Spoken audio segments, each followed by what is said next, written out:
I'll start our timer. And oh my gosh, it's time. We're so excited, guys. It's a minute after the hour, and we're so thrilled to do this cool thing. We're not sure what the hell we're doing, but we're going to have fun with it. So welcome. Thanks for joining us, trusting us with a couple hours of your life, because you won't get it back. I promise you that. Rick and I had this idea to create this channel, the image competition, the image critique show, and to kind of, with all the changes that PPA is doing and all the possibilities, the different scoring, to really kind of help you all out with different opinions, different ideas, lots of positive feedback so that you can move forward with your images. So what we're doing here is to, we've got 24 images submitted this evening. So we're going to open each one of them in a little bit and start just kind of between Rick and I and our guest judge this evening. We're going to just kind of chat about them, give you some ideas. I'm going to actually open the images up and mark them up. This is all going to be recorded. The show will also be easy to download and listen to on the new website. The image, what the hell's the name of our show? The imagecritiqueshow.com is a new website. And the big question everybody keeps asking me is, how do I find these links? Because, you know, all the Zoom links, everything is so fine to get in, to hold on to, and the emails disappeared, all that stuff. Every show we're going to do this every month. Well, January through October, the 4th Thursday for a couple hours, starting at 6 p.m. We'll record it. So if you can't make it, you can go to the site and there'll be a version of it you can listen to. But there'll be a big old fat link right in the header of the homepage, so you can get right into the show here. So if you ever can't find a link, or we don't send you something, whatever, just go right to the imagecritiqueshow.com and there'll be a link right on that page. Ricky, you want to talk about that a little bit more too? Yeah. First of all, welcome everyone, and thank you for being our initial members to join this party. I like to think of it as something that's really much less formal than anything that we normally do, you know, in our conventions, even though our conferences, conventions, and seminars are just a wonderful way to get together and share information. And this is going to be really quite informal. You know, we've got quite a few images that we're going to really delve into. Again, thanking all of you for participating. You know, this is just a project that Jeff and I just feel is really going to be helpful. And when we think back on it, some of us have been here quite some time in this fraternity of photography, and we just didn't really have a whole lot of opportunities like this. And it's just good that things have evolved to where there's a lot more educational opportunities and mentorships. Yeah, we all kind of went when this whole, well, the COVID thing started, and we were like, Zoom, who wants to sit at home? We want to be in person, but this has been fun. And that's where we're just taking advantage of this opportunity. The website's going to have a lot of information on there about image competition. You'll be able to see who our upcoming judges are, read a little bit about them, see their work. Dennis has a page on there already where you can go see some of his images and find out a little bit more about what he's doing. And it's just kind of a fun thing to put together. You know, Rick and I both grew up in the business, so we had great opportunities to learn firsthand from some veterans who, you know, experienced it, did the stuff, did well. And we know a lot of you out there, our friends, haven't had that opportunity. So this is just our little way of giving you this opportunity of being able to learn, to ask questions. So it's look at this as more of a community. We certainly don't want to preach to you. We certainly aren't going to be right in everything I say. I don't know, Rick might be, but you know, I won't be. So we got, I don't know how many people. Larry, oh, by the way, let me introduce to you, or you guys all know, Larry Adkins is our engineer this evening. He's going to be handling letting folks in the door, taking tickets, so to speak, letting you in. So if you have questions, we want this to be kind of an open thing all along the way. Appreciate you turning your mics off during the program. But if you have a question, open up the chat box. It's in the bottom toolbar of your Zoom interface and type in a question, and Larry's going to stay on top of these, and he'll just jump in and let us know when we have a question for one of us. So there. There's also going to be other fun things on the website too. Sorry, Rick, go ahead. That's okay.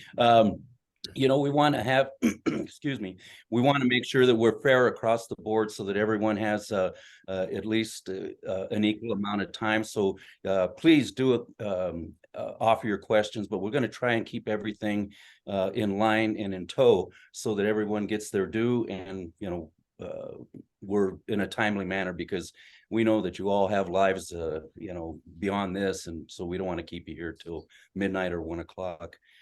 So you saying I don't have any live here or something? Why don't you go ahead and bring in our guest, Rick? All righty. And it's such a pleasure for our inaugural imaging critique show to introduce a dear friend of both Jeff and mine, Dennis Hammon from Idaho Falls, Idaho. He's been in photography pretty much all his life, but in business, if you can believe it, just south of 50 years. Right, Denny? Yeah, yep. And, Jeff and I have known him, gosh, literally for decades, through obviously PP of A, and then Rocky Mountain, and various seminars that we've been together in. Dennis is an outstanding photographer, obviously one of the most decorated photographers in PP of A. Awards, just too many to mention, because we don't want to eat into all your time, but it's such a pleasure and an honor to have Dennis here with us tonight. And Dennis Hammon, speak a little about Thank you. Well, it's a good thing they put us on Zoom, but isn't there a Colorado law that 3 of us can't be in the same room together? Yeah. I mean, after that last convention, yeah, probably. Well, thank you. I mean, this is exciting because he mentioned I'm just south of 50 years, and this is all I've done. I have a degree in botany and geology, and I did research, but once I started photography route, I taught university level photography.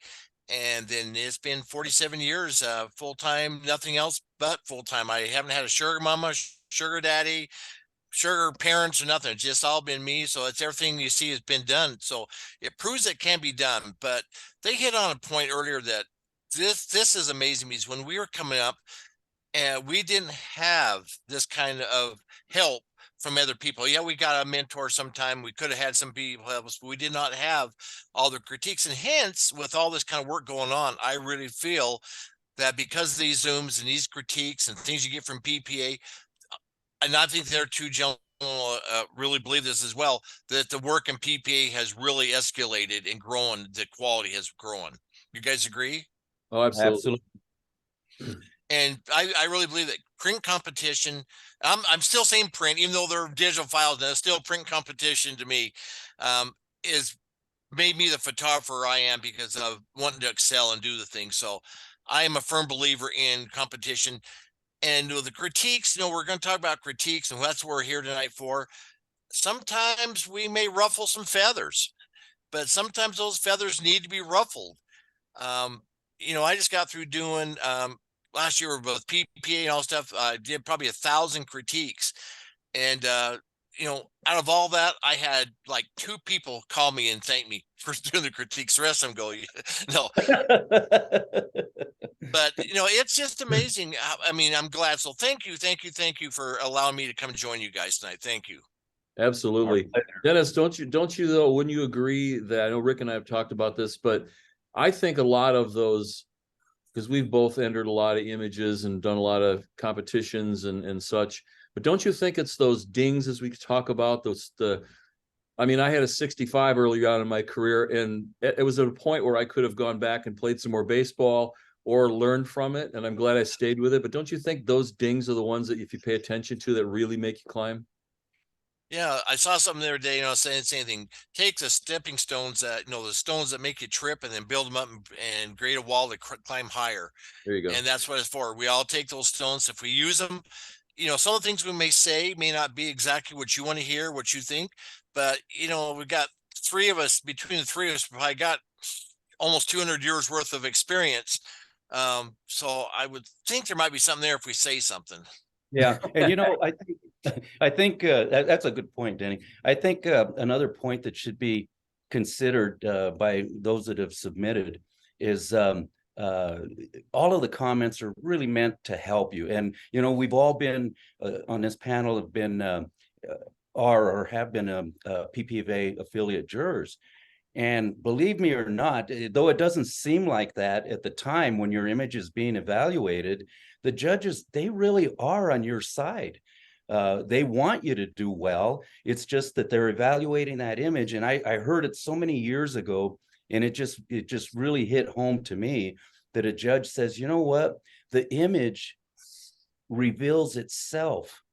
We just put a score on it. Good point.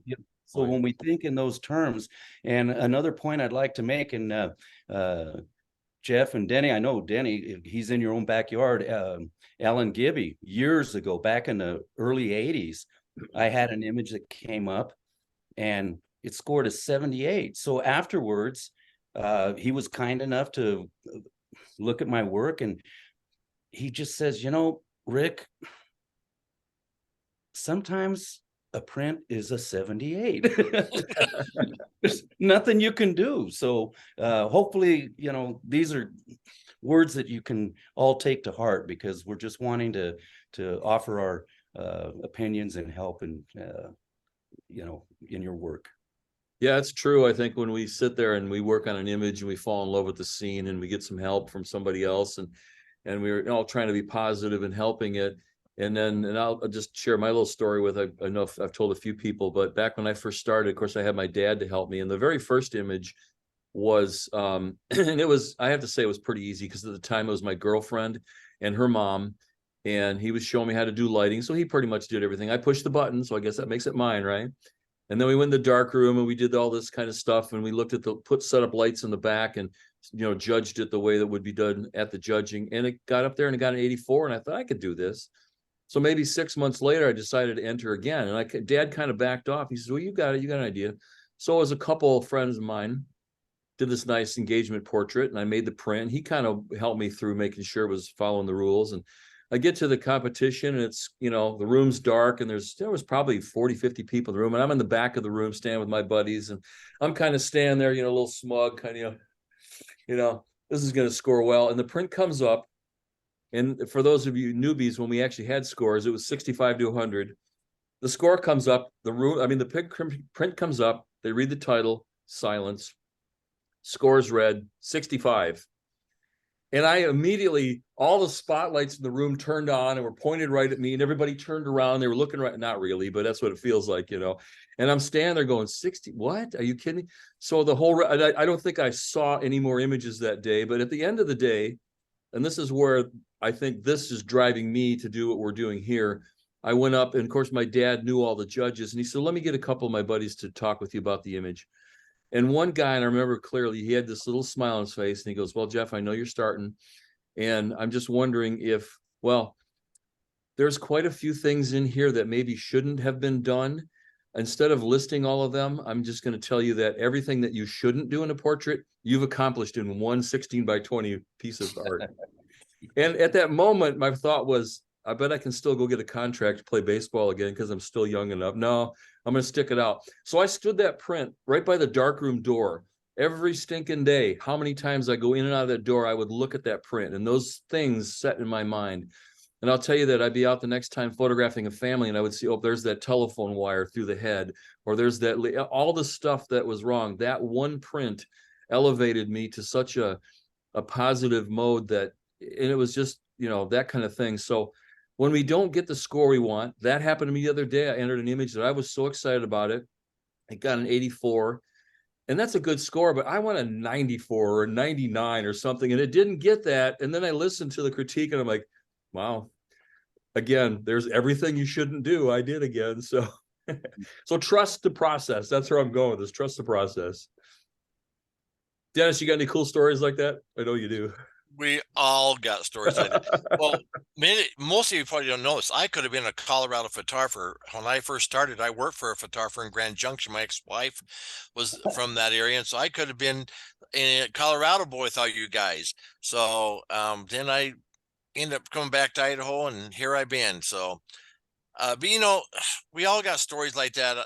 I had the same thing where a guy did the same thing and he didn't do the landscapes. He only did portrait photography. He saw my landscapes and he gave it a low score. And of course I was a JC and had to keep my fuming going under control. And it was really tough, when you think that people don't know what they're talking about, but then they come up and they give you a valid reason why. And then you just have to, the key to it is learn and grow. And we talked about this earlier. We can lead a horse to water. We can't make him drink. We can give you all the information. And if you don't do anything with the information, then why come to these and do these? Yeah, Right. right. And And go ahead. no, I was just going to say, we measure things, successes and failures. And I heard this line one time. It was just a great line that there are no failures.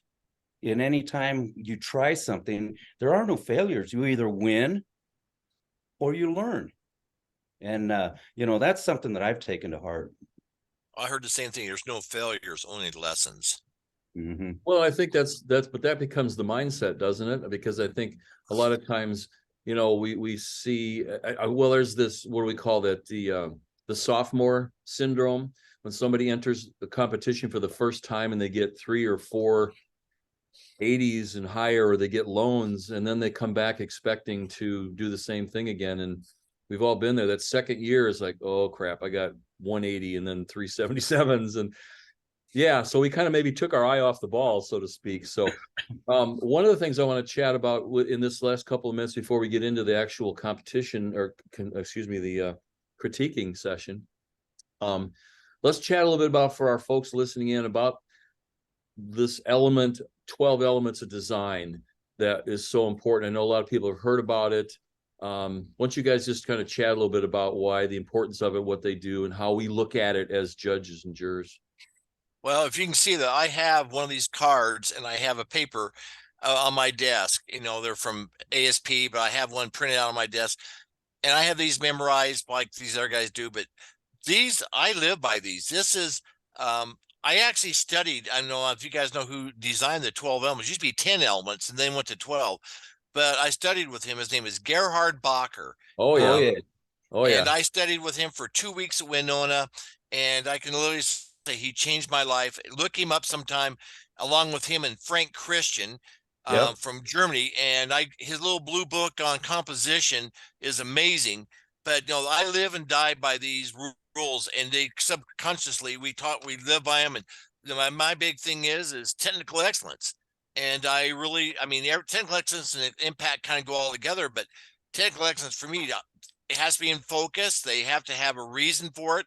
I see so many images that are just taken because they were there and they need to be taken, but I need to see them in focus. I like to have a distinct focal range where people are looking at things, and so you know what you're looking at. And so to me, that's very, very important.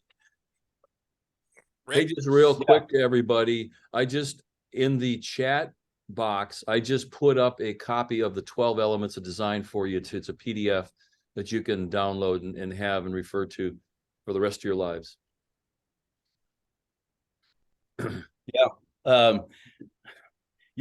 Bob Coates interviewed the recent ASP judges. Denny, you were one of them. And prior to the competition, and he said, excluding impact, which is the element that you most focus in on? And man, that was a tough one for me, because I'm just all about lighting and composition. But if I had to focus in on one, to me, it'd be storytelling, where it brings all of the elements together in a photograph that just touches a person's heart, creates or evokes an emotion from the viewer that has that appeal that you are thinking about, even into the next few days. And just couples with impact. Dennis, how about you? Was there an element or one of the 12 elements that really strikes you first?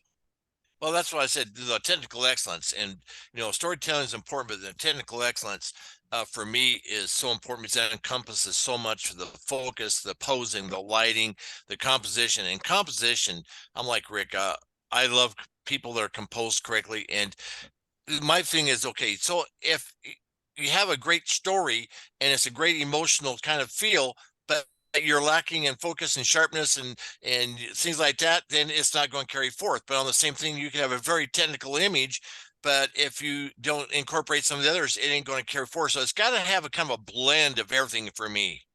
Absolutely. Yeah. Guys, don't you find that when there are more, when you sit and you're judging, I mean, whether you're looking at somebody's image or you're actually in a competition, that you kind of run through the elements in your mind, and don't you kind of find the more of the elements that this print encompasses, your score is going to go higher? True.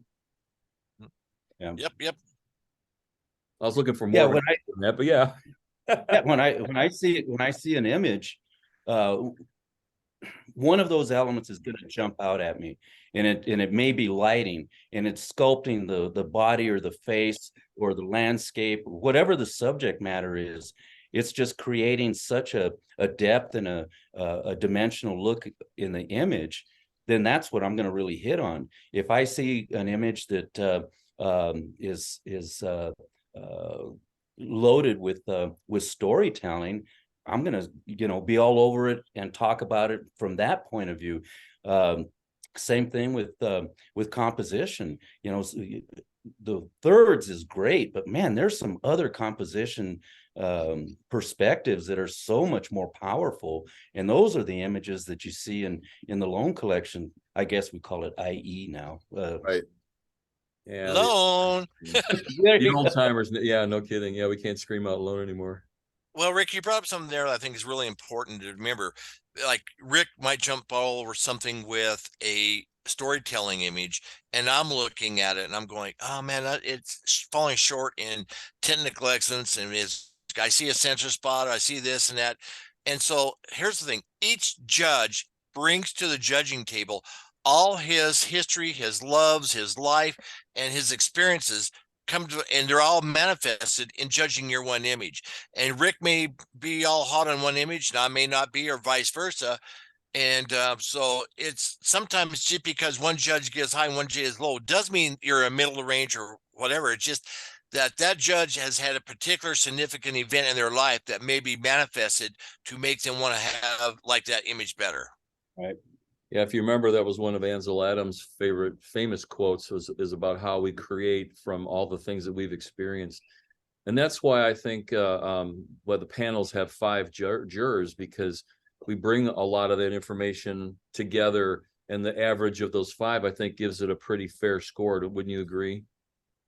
Absolutely. And, that's what makes, no matter what our opinion is of PP of A's changes in image evaluation over the last couple years or whatever, it still is the most fair, in my opinion, the most fair process that there is, and the best, because you're absolutely right, Denny.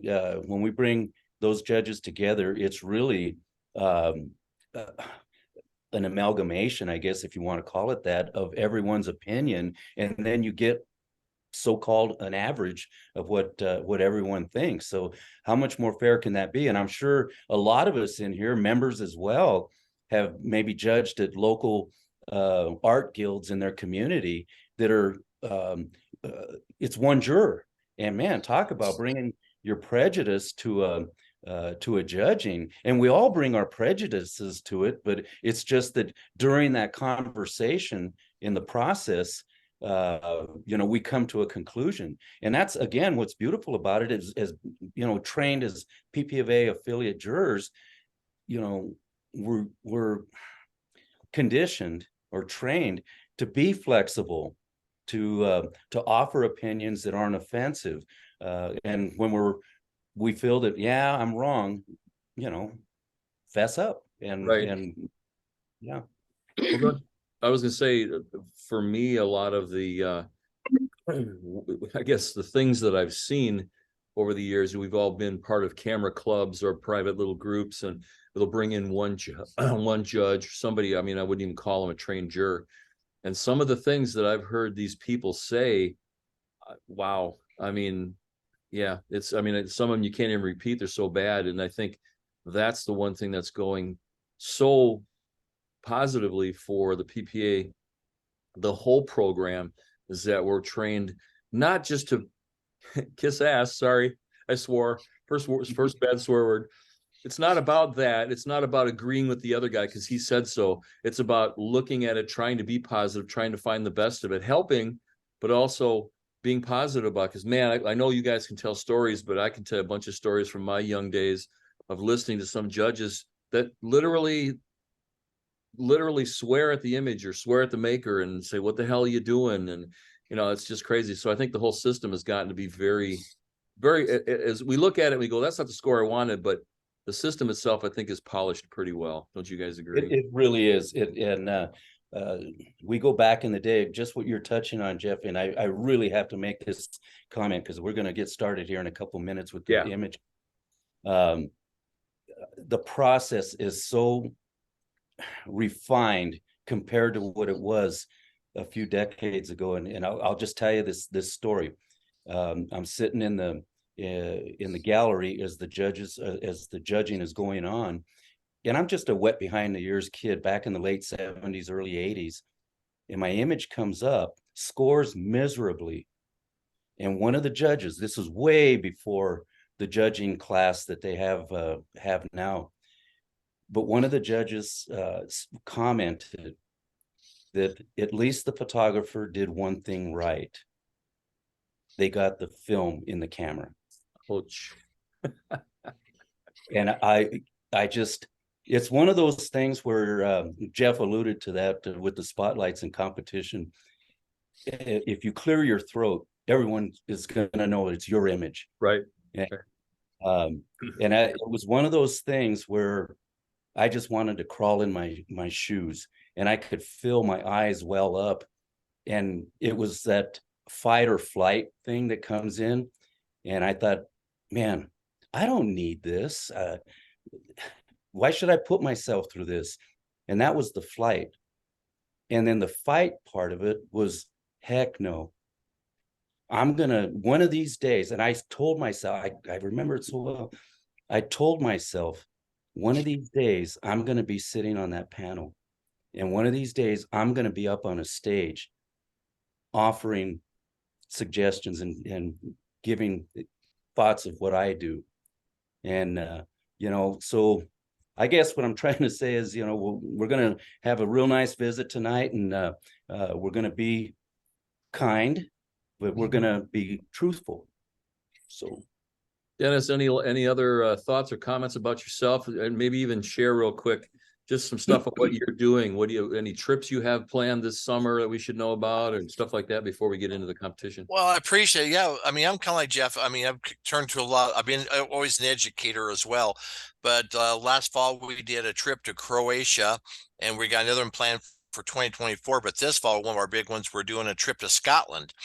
And so it's going to be a fun trip to Scotland. And right now we're working on Prague, and do another one in Prague. And we got another one for Croatia coming up this next year, and a couple of those. But the big one is Scotland coming up in September. And we're about almost full. So if anybody's interested, but we do a lot of little tiny workshops. We teach a lot of schools. In fact, I'll see you yahoos in Wyoming in a couple of weeks. That's right. That's right. I don't think there are laws in Wyoming yet about us being in the same room together, but well, so anyway, I think they've disbanded the Jack Daniels School of Photography. Oh no. Oh my God, that was the best. We'll tell you guys about it sometime. Hey, just so we can keep moving along. Again, thank you, Dennis, for being our guest this evening. And I know we get a lot to learn from you yet tonight. But let's get started with showing some images. It's just on the 30. And we got 24 images this evening. And the routine is going to be, we're working this out. I'm going to try and open these things.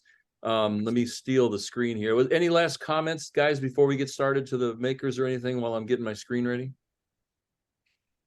I'm good to go. Okay.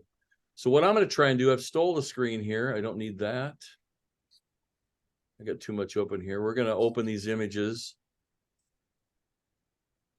And we're going to turn this up to everybody here, the panel. And as you, oops, I'm already marking them up. As we talk, I'm going to do a little marking on here just to kind of help the viewer out. We're going to save these files back and you'll be able to see these on the replay. So this is kind of going to be the critique right here. So that's what we're doing.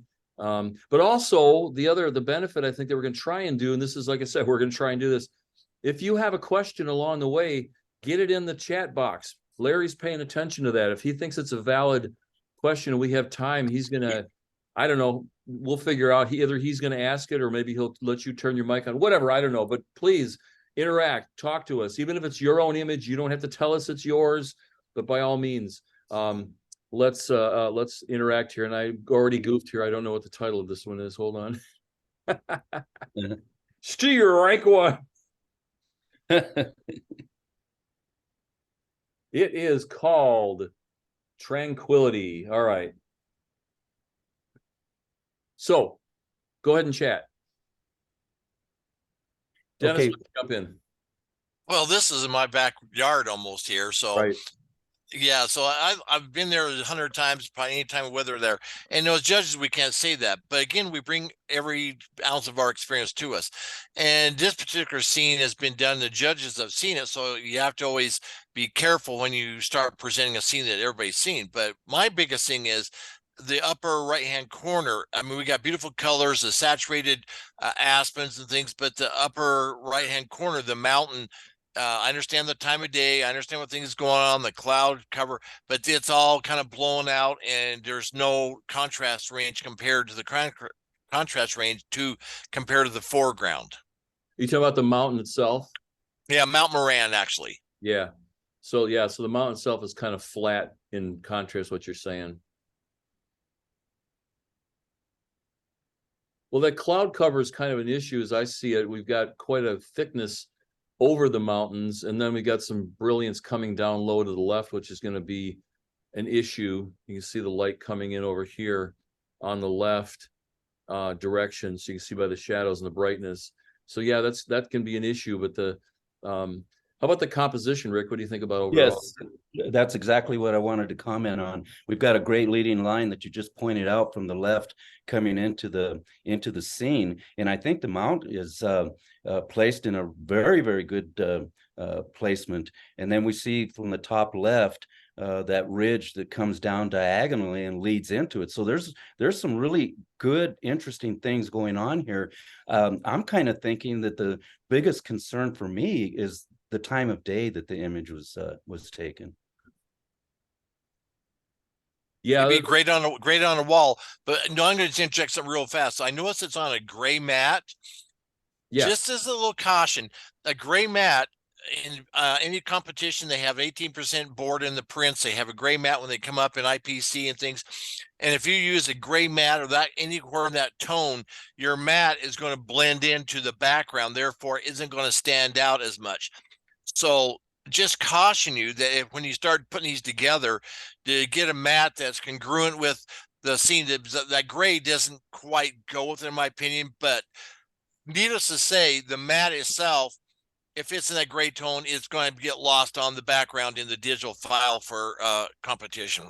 Yeah, that's a real good point. I also see there's a fine blue hairline that's in there that for all there's actually two. There are. I didn't see that. Yeah. So right. Yeah. One right up connected to the image. So you might want to you might want to pick a color that's a little bit brighter. The matte and the key line, guys, back me up on this one if you think, are important to the entry. They need to support it, but you also don't want it to take over the picture. So it's got to be very supportive. So, but it also can go the other way. Like he's saying with the gray matte, I agree. And then the blue hairline there, the little key line is just almost so nondescript, it's not doing anything. So yeah. Jeff, is the mat, could you just minus down there so I don't see the picture? Is the mat on the outside edge is cut down? Is it? No, I enlarged it. Okay, so so you go all the way around. Yeah, okay. yeah. Thank you. And that was going to be a point that I wanted to bring up, but it's not a non-issue now. But if we can talk about the key line again just for a second, in my opinion, there are two types of key lines. This one is what I would consider is what I would consider to be detached, because and it's two of them, of course. The one that's separated from the image. Then there's the blue line that's attached to the image, and neither one is any better or worse. It's just that I think they have to be defined. They might be a little bit narrow for the image, and just what Jeff said, that you want the key line to support the image, and when it's barely visible, as strange as it may sound, as hard as they are to see, then they become a distraction because they just happen to catch our eye. So we want to keep our attention within, the inside of the image, but good color contrast with the warms and cool tones. Well, I think the red adds a lot to it too. Okay, moving along. There's got to be smart ass comments in there all the time, right? Let's see. Where is my? Hold on, I got stuff in the way. Oh, for crying out loud.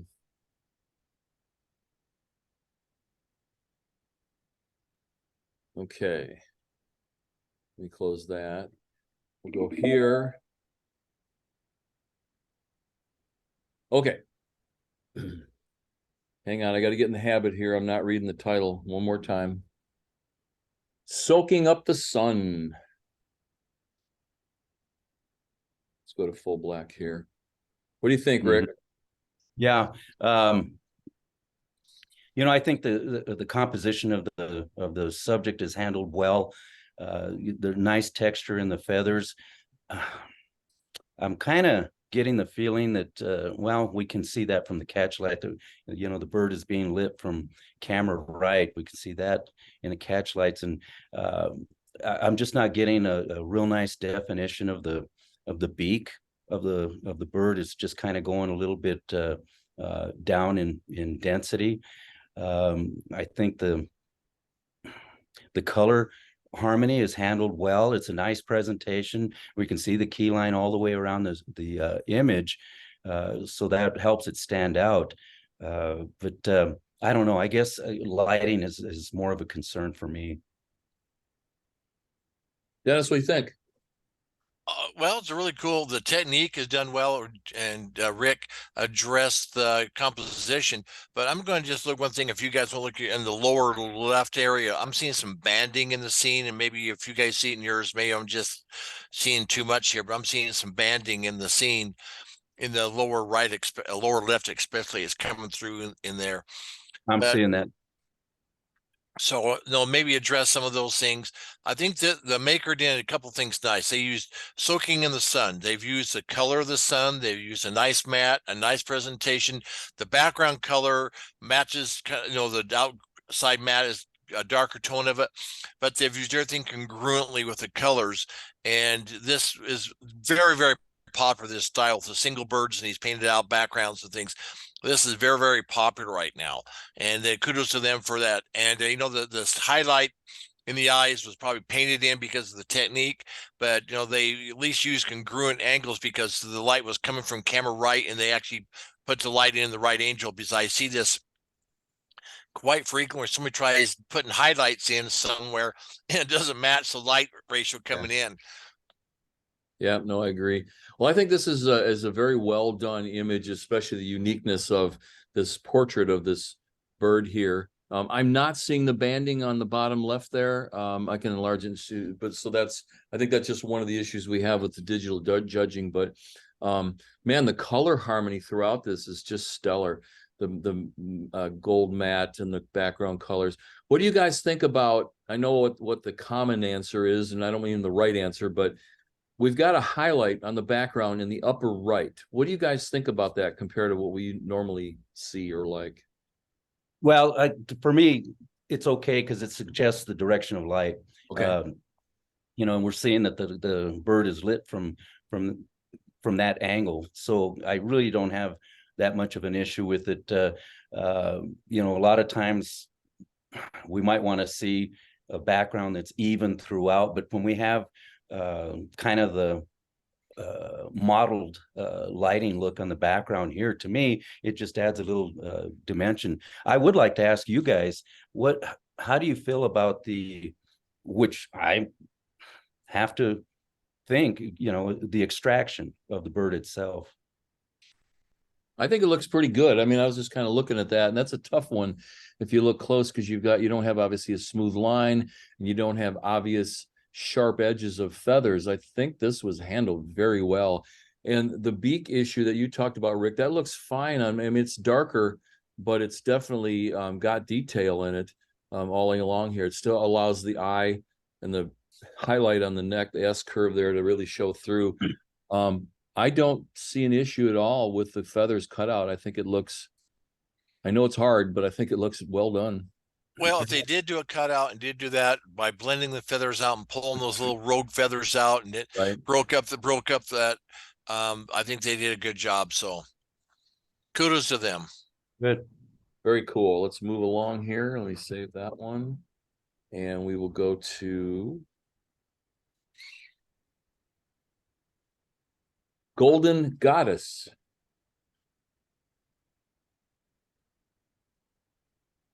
Actually, this, I'll just start by saying this kind of, I mean, we use the black mat quite a bit, so I'll leave it here for a sec so everybody can see that there is a black mat. But once I go to the full black screen here, we kind of lose that. So just keep in mind there is a little bit of a black mat around there. I'll just start by saying that I think this is a very unique piece, idea with the circle of light or whatever in the background, the clothing, even the expression, I think works pretty well for this whole pose. A lot of times when we photograph into the back of the hands, we kind of hear that that's not the most flattering view of a hand, although I think it kind of works for this pose. Rick, what do you think? Yeah, I do. I agree. I think this is an excellent creative concept. I really enjoy the square presentation with the spherical object behind the subject. Just really well thought out. In terms of technique, I'm seeing that the face is dimmer than the back of the hands, the arms, and the body from the elbows down. So I'm kind of being drawn to those areas. But I think if those were taken down, this would have a lot more appeal. But as it is, it's just really a striking image. Very, very creative. The title works well for it in terms of the storytelling. But I go back to the square presentation with the circular or spherical background, and just really is impressive. Well, I agree with you guys on all the points, and you guys hit on the points, the hands, the broad shooting the body, the face, and the light on the face. So here's the thing is I'm looking at, this is really kind of crazy composition, because we got a triangular face of composition on the hands. We got a circular behind them, and it's in a square rectangle. So I think we're really hitting all the angles there. But I'm going to point out something in the lower left-hand corner. It looks like to me they missed the mat and the border, where they missed about in the square. So there's some areas mixed there, and it looks like there might be some on the lower right as well. So, those come under the technical excellence on there. And then I'm looking at under her eyes. If they're going to do this much work, they need to retouch those eyes and retouch those lines and things out of the face a little bit more. Again, my humble opinion, but I think you're confusing the judges with so many different angles. It's like, okay, what do we do now? Yeah, I agree with what you just said there, especially some of the technical things are definitely going to be caught. Another thing that's just catching me as I look at this, the circle of light or whatever is behind the subject. Look at this color tone right here. I feel like this whole side has been burned down, toned down, so it's lost some of the, let me move that away.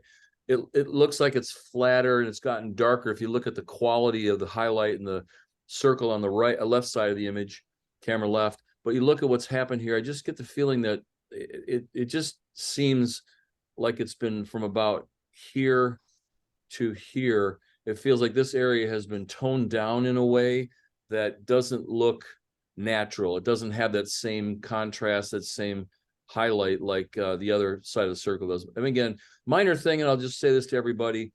This is what the competition stuff's all about. And, you know, we hear the words nitpicking and all that kind of stuff, but you know what? Well, at least for us, we grew up with the point system, and every little thing like that was worth a point or two or three. But it's all those little things that makes for the, whatever they're calling them, imaging excellence images, right, guys? I mean, this is the kind of stuff that takes it up to that level. So, Well, here's the other thing too, is once a judge finds something like that lower left corner without, and that little bit of the right corner, the edge has been missed, and they find a little bit here and there missed, then they start looking for more things. It's like right. kind of like a feeding. It's a terrible analogy, like a feeding shark, for instance. He's like, oh, I'm gonna find some more stuff. That's not really true. It's just that then things seem to be more apparent and jumping out. Right. And what you want to do as a maker is to eliminate all these little things so that we can't sit there and nitpick. Not that we are. I circled the belly area too, because I'll just point out this is the kind of the almost the brightest part of the whole scene. And I'm assuming that the face and the hands is probably the target focal point that the maker wants the judges or anybody to look at. But yet this area being brighter, I think fights for it. Nothing wrong with the area, just because it's brighter, naturally our eyes go to the brightest point. Okay, let's move along here now. We have this one is Lone Tree Sunrise. Sunrise. Yep.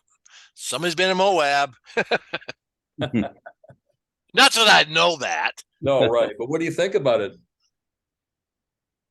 Well, you know, anytime you start having a foreground, you know, that's half the image is in shadow, then a third of it's in light, then you got another third with the sunrisey, and I see such a difference in colorization in the sky from the top or left to the right. But there again, I'm seeing banding again in all across that whole sky again. So it might be from exposure, but I'm seeing banding all the way across there. Anyway, Rick. Yeah, excuse me. What struck me on this was the presentation. You know, we have you know, such rich colors with the warms and the cools, and the gray matte just, in my opinion, doesn't help the image. And then looking at the key line, the color value of the key line is also in the image. But if you look, let's start from the top left corner. The key line is almost invisible, then barely becomes visible further to the right corner, and then fairly visible down the right side, and the bottom is okay, and then coming back up is okay till we get to the top, whatever, fifth area. So, you know, the key lines, going back to that attached and detached, if we're going to have an attached key line like this, we want to maybe pick a color where we can see it all the way around the image, or use that same color but detach it. I just felt that even though we have directional light, the image still is just a little flat overall, but a good composition with the trunk of the tree, you know, off to the right. Well, being this early in the day and you still have the moonlight, you still have some of that mixed in there. I find it is a natural lighting feel, because we don't really have enough brightness of the sun hitting it, but it does have a cold tone to it that I think is kind of leading us that direction. With what you're saying. But yeah, I agree with the keystroke, that it probably, in this case, don't you think, guys, it would have been best if it would have been a detached keystroke just to keep it off the image in this case. Yeah, with that color of key line. Yeah, and remember that gray will be lost in a composition background. Yeah, that's a good point. Well, you know how when we started doing blacks and stuff like that, it got to be everybody was doing black mattes, and then we started getting creative, and sometimes it's gone a little too far with creativity. Not this one here, but sometimes we got to be careful with those kind of things. Okay, very cool. Let's move along here. And just because your image isn't up right now, if you're taking notes on everybody else's images and paying attention, you're going to learn stuff to work on your own images. Because, I know people say, well, it's not my image up there. Well, you can learn from every critique and image up there. Absolutely. Because one of the comments that's coming in is they're just wondering if the banding is caused by Zoom versus what you're seeing in actuality. So Jeff would be the guy who can really tell us if there's Yeah, I think that there's definitely that possibility. I'm not seeing banding in some areas, but I have in others when somebody has it. And from my experience over time here with Zoom, that I think the connections can cause that kind of stuff. Yeah, having said that, that's about all I can say. Well, all I gotta say is that I agree with you about the connections, but if we address it, you go back and look at your image, whether it is or not. No, I agree. It's something that if one judge sees it, it's worth checking it out and making sure that, go in and try and prove them wrong, but sometimes you'll be surprised. A lot of times you'll be surprised. All right, quiet. Damn judges. Yeah, I know. Quiet contemplation. I'll give you just a little bigger size here. Really nice color harmony in this image. And I guess since we're talking about that, the banding and et cetera, I see the top left corner where it's just a little modeled as I see it. But again, maker can go back to their file and see what they're seeing. But, on a positive side, again, color harmony is handled very, very well. In this case, I kind of like the twin key. It doesn't work all the time, but I think it was handled well. I feel that the lighting, directional as it is, might be a little deeper. I'm just seeing a little brightness on camera left that I'd like to maybe see a little more detail in the skin, as with her elbow and arm, camera left, just underneath the bird. Nice diagonal composition though.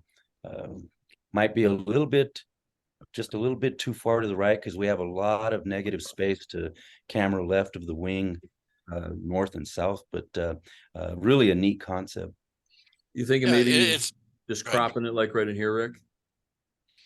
I beg pardon? Cropping it, maybe even just right through. Yeah, something like that. Yeah. Try that out. Yeah. Sorry. Well, the big thing to me was the light and hot and dark spots. Like the face was one color, the chest is another color, her fingertips are turning gray where they've been toned down, and her left hand, our camera right, her whole arm is a total different tone. Yes, they're got light on, but they still shouldn't be that tone. And then I look at that couch on that lower right hand side, and with those highlights on speculars on that couch, that swirl in that lower part is some of the brightest part in the whole photograph to me, and so it's causing some issues with the brightness, all that lower corner. Okay, right. And I'm sorry, again, it may seem so trivial, but if it starts bugging a judge, then it's going to take away from him concentrating on the risks and the beauty of it. Yeah. And you make a good point, Danny, because once a judge brings out a point that another judge says, oh yeah, that's right, that judge can't unsee that. Yeah, that's very true. I'm sorry, Dennis, I was looking at a question. Did you mention this arm here? I did. Okay, good. All right. Yeah, that's the one thing that catches my eye, is that this seems like this has been toned down, which took the contrast. If you look at the ratio of highlights to shadows across the rest of the skin tone, this has gotten very gray. I'm looking at this thing and I think it's a beautiful piece. I think the cropping in on the left, like you guys said, probably, and I'm looking at it, maybe even, I know this is part of the chair she's sitting on, but I'm wondering if it's necessary because it pulls my eye. I'm even looking at a crop through here.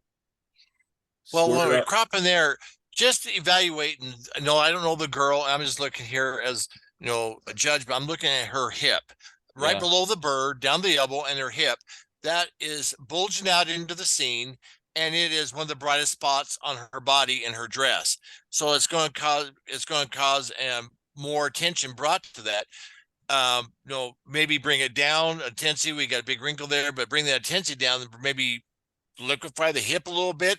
She may not be a hippie girl, but pose is pushing out there, and as light as it is, it's going to create a visual distraction for a judge. Yeah, really good point. The other thing I was going to just add real quick too is I think overall the whole image could be darker, just enough. I mean, I think we've talked about the brightness of the skin and the hip and all that stuff with all the little areas, but I think overall, I think this might have a little more richness if the overall, and I'm going to use the word density, then I'll explain that because I know you guys understand. We've used that word for years, the overall darkness. If that was down a little bit, I think that might even have a lot more punch than in the highlights and the colors. The word density, slap me if you know it, but it's a word we've used for years. We're talking about lightness and darkness of an image. I've used that many times when I teach, and people look at me like I'm speaking another language. Density, well, what we're talking about is the brightness or the darkness of the image. So when we say the word density, because we have several of us already said that, we're talking about bringing the density down, meaning make it darker or make it lighter. Okay, let's move along here.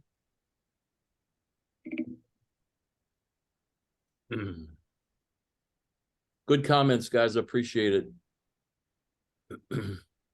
All right, there's trouble brewing. There is trouble brewing. Dennis, what do you think? Well, I didn't get invited on the trip, and I'm really pissed. I think these were hyenas, and I think the maker did a nice job capturing this. I mean, again, time of day, but I do a lot of critters and things, and sometimes when you get them, you just get them when you can get them. Right. The thing of it is this lower left corner is so much brighter than some of that background grass. I understand it's the angle of light, but that could easily be brought down just a little bit. What I think is interesting is all the little like they're peeking over a hill with just the little faces in the reflection. So I think to make a nice job. Now the third hyena from the left, no, he's in a different color, and his shadowing, I think we could have fixed that a little bit so he didn't look so off-centered. But though the maker did a nice job, and the color tones of the background, I think are extracted from the photo itself. Ricky, what do you think? Yeah, really neat capture. I mean, this would be something that very interesting to hang on a person's wall, the globetrotter type guy or gal. Impact is such an important element. And I look at impact from kind of two different perspectives. There's lasting impact, and then there's what I consider fleeting impact. And every image has some kind of impact. So when we see the light on the hyenas, it creates that depth. We have a real nice pano in the presentation, but unfortunately for me, the impact just kind of wanes, and it's fleeting for me. I'm just not drawn into the image as much as I would want to. And for me, I think it's the impact and a couple of the other comments that were made. One just kind of like closing comment here. It's the little things like if you look at the very top, there's a white, it's part of the grass and different grass hitting things. And there's from the middle tree all the way across to the upper right, there's a light line going across the whole thing. Right. And anytime that you have a light object against it, yes, right there, a light object against a dark or vice versa, it's going to cause an extraction or a judge or somebody to look at it and cause them a reason to pause for the cause, I guess. But they're going to look at that. So anytime you have a little thing like that, take it down, blend it in, and so you don't have that against your mat or your background. One other thing I'll add to this, and as I'm sitting back looking at it, there's this thing that I learned, my dad taught me this, and we've heard judges say it over the years, that anytime there's an object at the border, it draws their attention. Not good, not bad, but it makes us have to make a decision. This little bit of green right here, I think, is doing that for me. It's just pulling me up and making me have to come away from the subject matter. I think the grouping in this bunch of animals is very very candid, like very obviously the person couldn't pose them, but I think they captured very nicely in the reflection. But my eye does keep going up to that green grasses up in the top up there, and it's not a major thing, but again, we're talking earlier about a point here and a point there. That would be one of those things. And then one comment, I do like the grasses on the bottom left because it does kind of give us a third, or not a third, but just a lead in line. But maybe if the tone was more in the pale browns in the back or a little bit of the greens, I think it may be less obvious. So, all right. Next image, we have Reveille. Silent Reveille. Did I miss a word there? Okay. Yeah, Silent Reveille. Silent Reveille. Yeah, I'm sorry. I had a Zoom thing blocking part of it. Anyways, Ricky, So is this a full bleed, Jeffy? oh, let's look real quick here and just see. There is, yes, it is a full bleed. There's no matting on this. What's a full bleed? Another one of those terms. All right. So a full bleed we're referring to is the image goes entirely the full area of the, I want to say the print, but you know, there's no border, we have no mat, we have no key line. So the image is the whole presentation. That's what we're talking about, full bleed there. Yeah. I'll just start real quick on this one. I love the concept here. The feeling is very, so that impact, we talk about the first sight is just very calming, very pleasing, very interesting. I know a lot of times we hear, I think that this is something I've noticed over the years, that in the PPA judging, putting something in the middle of your image is kind of a no-no. And yet, if you look at the fine art world, it happens all the time. So it's not really a right or wrong. It's what happens when it's there. I think this is fine. Putting this, having this log, this stump, be kind of in the middle all by itself really gives it power. It brings it forward. It allows us to start there and move into the scene. My question is, do we have too much water? Should we have cropped it maybe across here? I don't know. Maybe that would have helped. Maybe even cropped down a little bit across the top. But the cool tones throughout, greens and blues, little bit of just a little cast of kind of a orange, or as we're out in the field, we call that melony, salmony color, just to kind of give us a little contrast. Ricky, what do you think? Yeah, I totally agree with the foreground cropping it up quite a bit towards the stump, and I would suggest cropping it from the top even further down, and then consider a black and white, Or like this. Yeah, something like that. Just, you know, we've got a little blown out area just south of the red line that you drew, but there's just such a I don't know, a mysterious look to this image, and I would play around with it in black and white and see how you feel about it. Yeah, it has a very graphical quality to it, doesn't it? Yeah, it sure does. Dennis, And in contrast, I'm going to go completely different direction. okay. I feel that we don't even need the stump. And what if we cropped the image just below the reflections in the water and went all the way across? So if we cropped all the way across there and made this a nice slimline shot, got rid of the stump, and you could bring the sky down a little bit more, because anytime you start cropping off the sky, you have this problem that you're going to put the horizon in the center, and that's one thing we want to avoid. So we want to make sure that when we do the cropping, that the horizon isn't in the dead center, that's hopefully in the lower thirds and more sky, wherever. But I can see us cropping right there at the reflection, using the whole mountain and sky as part of the image. And black and white, it would have to work on something with those trees, because they are so dark. They would probably go dark black silhouette if you want black and white, in my opinion.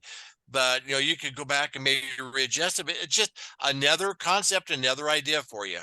Exactly. And you know what, I'm looking at that, what you're saying there, I agree, but I kind of think it might be cool to let the fog be the smog be the story. Let those trees go dark. If you're going black and white, just let them be silhouette.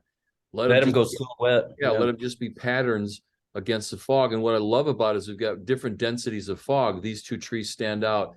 We kind of lose this one. We've obviously lost a lot of these back here, but what great depth that is in there. So there's a lot of possibilities in this image. Yeah, that's what's fun about all this, is that, you know, you do something, and that's why we always recommend talking to somebody who's done this a while. You might come up with a totally different image that It might bomb, it might do better. Who knows? All right, moving along. And then put a presentation on it.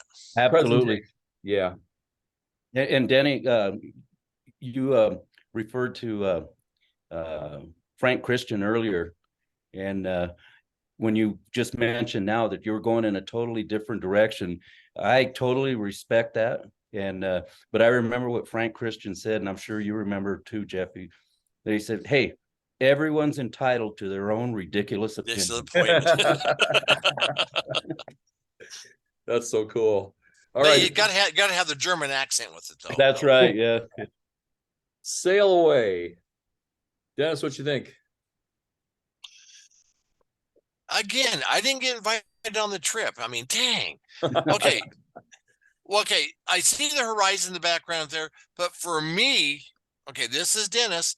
I feel like the horizon, the water is too crunchy, and that's a term that we use where it's got too much structure in it, and they've brought it down too much, and then that teal line between the sea and the mountain is cutting the image in half, and then the mountains are a totally different color, and I feel like I'm losing it there.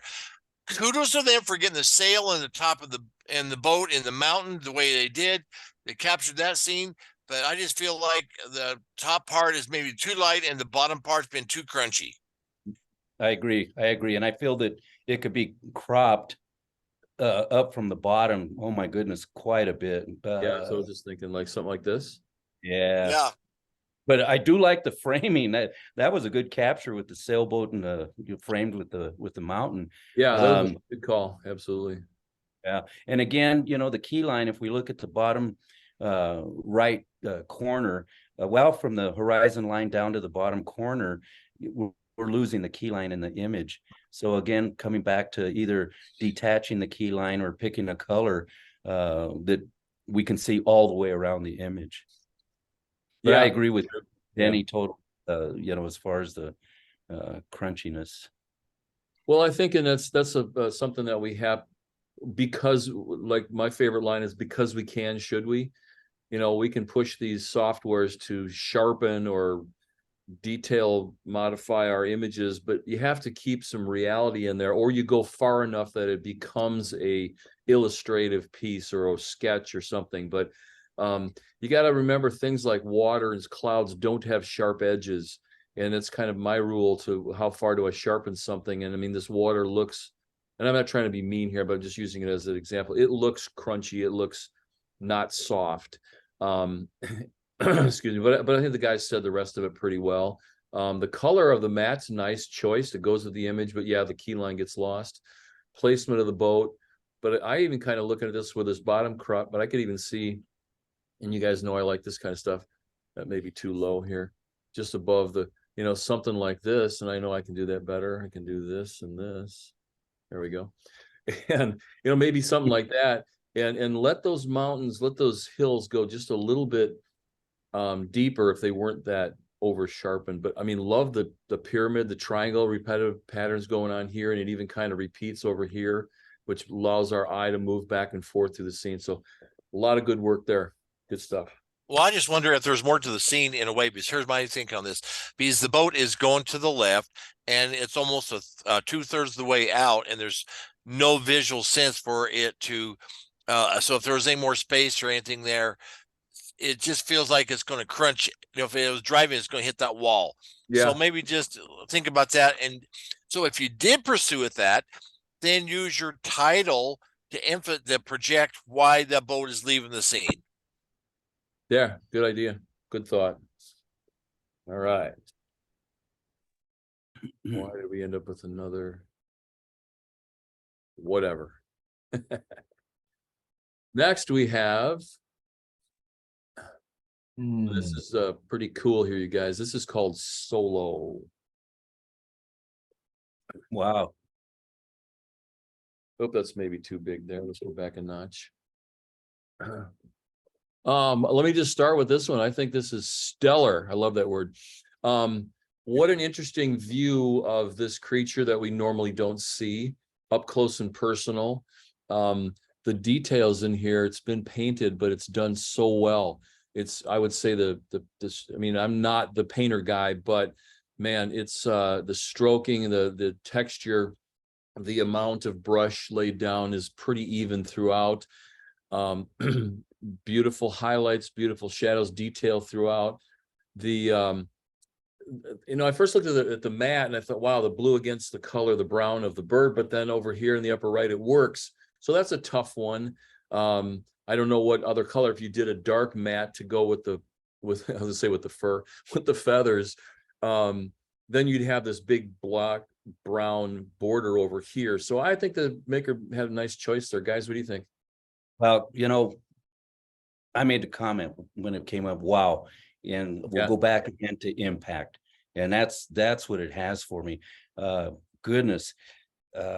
You mentioned, as far as the artwork that was done to it, I think the color of the mat is handled extremely well. I'm not usually a fan of the mat being part of the scene. In other words, they Wow, took the extended. background and stretched it out to make it the mat. I'm not usually a fan of that, but it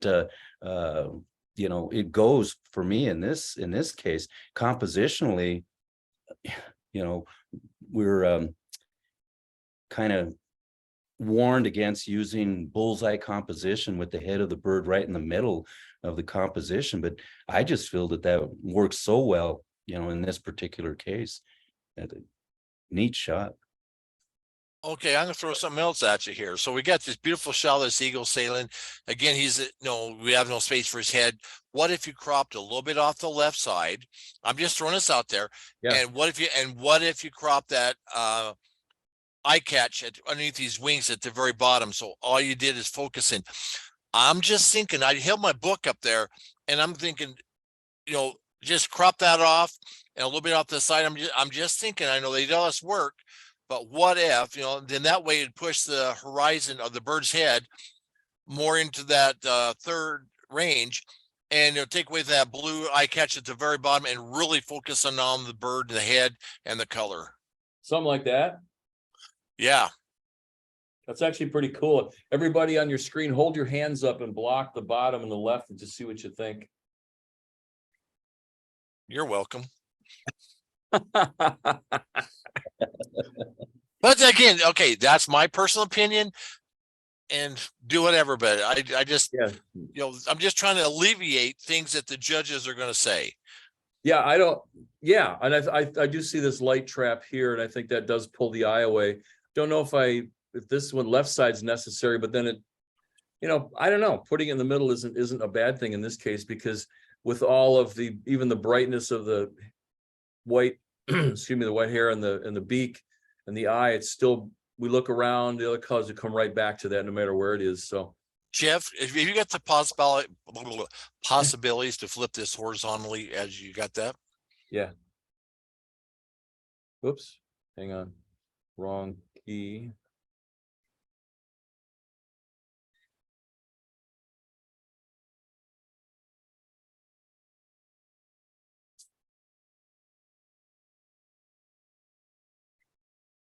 I like that. What do you think? I'm liking because it looks like he's heading into the scene, not out of the scene. Might as well crop it while you're at it. What was that? They said just crop it while you're at it. Might as well Oh. crop it while you're at it. Yeah, then you'll lose all the border and everything. I'm just trying to give you some alternatives. The thing that Jeff and we talked about this earlier. Sometimes we get so caught up in working on our own stuff that we forget Yeah. and overlook things. And now I feel like you take away some things, some eye-catching things, some things that could cause a problem, and now you created an image where the bird is actually flying in the scene. And I think it's just adds more dynamics to it. But that's just me. And Yeah, but it gives the makers something to play with. It gives them a chance to sit at home and they already didn't know what to enter. Now we're giving them more options. oh, by the way, we didn't tell you at the very beginning. If you go IE, we get the merit. Oh, no, Dennis, we weren't going to tell them that. Remember? oh. Hey, Jeff, what was the name of this one again? Hang on. Solo. It's called Solo. Solo. Thanks. Great title, by the way. Yeah. All right. This is Dawn on the Pinnacles. Dawn or Barbara, I don't care, whoever you want. Oh, sorry. You know, we haven't had a bad joke yet. I got to break the ice there a little bit. Let's see.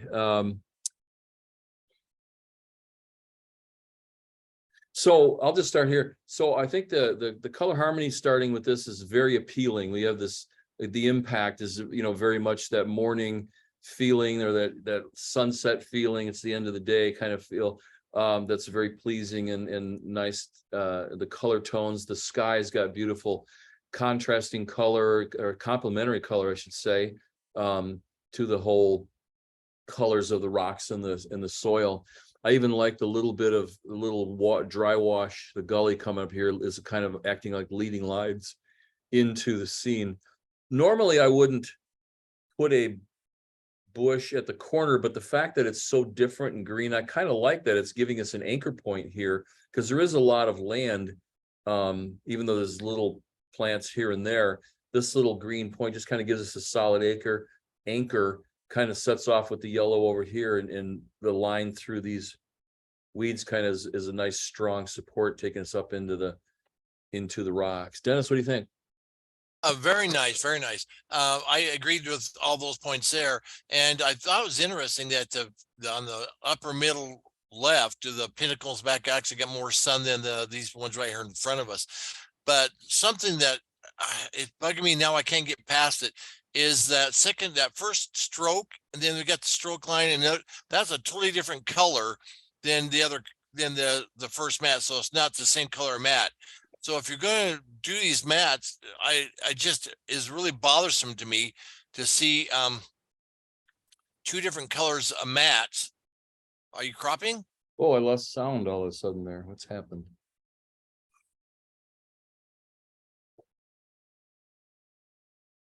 But anyway, the mat was two different colors with the stroke there. So try to keep continuity in those. There, can you see the two different colors of matting? Right, yeah. So those were bothersome, one or the other. The light on the pinnacles, the background's nice. It just has a lot of appeal and strangeness. I like to see the foreground. Maybe it's not pinnacle in front, a little more zing to it, but you know, it works for me. Yeah, and another point about the matte color. Now, this is just the opposite of what we were talking about before with the key line, where you want to make sure the key line is visible all the way around the image when it's attached.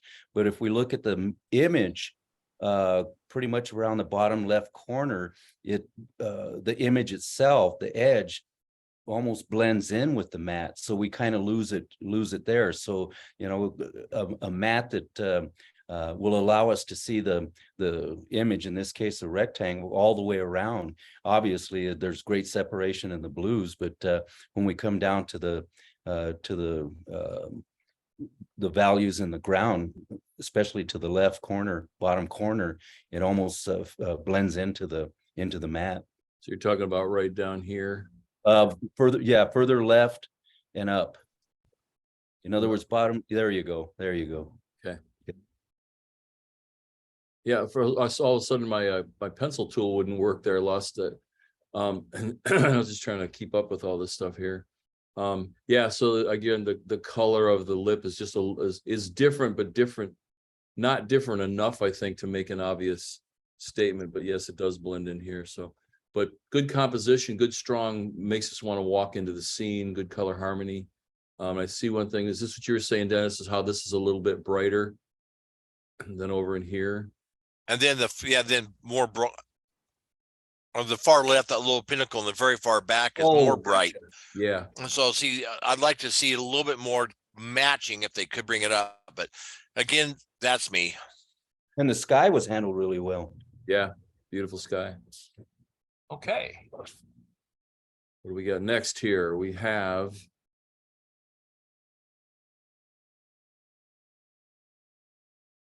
naturally grown.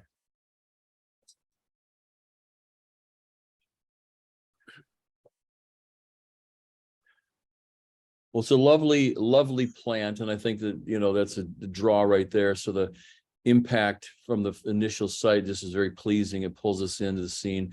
Nice color harmony with the reds, the greens. The background is soft enough that it doesn't take over. And yeah, the red lip maybe, yeah, I guess it works. Might be a little much. And then the violet matte, it's in color harmony. I'm wondering though, there's so much of this color that's not in the image. Maybe a little bit in there, but it, you know, kind of maybe splitting hairs are a little bit. The one thing that I see though, is catching my eyes, if I feel like it's been over sharpened. Sometimes you can go so far with the textures in things like this that it almost gets over textured. I feel like these are soft, creamy petals and they just seem harsh kind of feeling. And I'm guessing that's from maybe a little bit too much sharpening. What do you guys think? Yeah, you mentioned it, harsh, and you know, with these soft petals, I just think the lighting is extremely hard on this image. It's a beautiful image, you know, a nice capture. You mentioned the background, you know, creating the dimension, but you know, some concerns for me. The eye goes to the area of highest contrast. So we look at the white petals that are the petals that are blown out, and you know, they just draw so much attention, especially the one at the bottom against the border down there. Right there? Yep. Yeah. I agree with everything you guys said. And if you would just look at that top stroke line on my computer, it looks like it's breaking up. Yes. Just right there. Yeah. So the stroke line, whether they've missed something or tried erasing something, and it's up in the upper right hand corner. And so we got Can some you issues. zoom up on that, Jeffy? I'm sorry, Denny. Yeah. No, it's all right. Oops. I want to see if it's on mine too. Let me back off on these guys.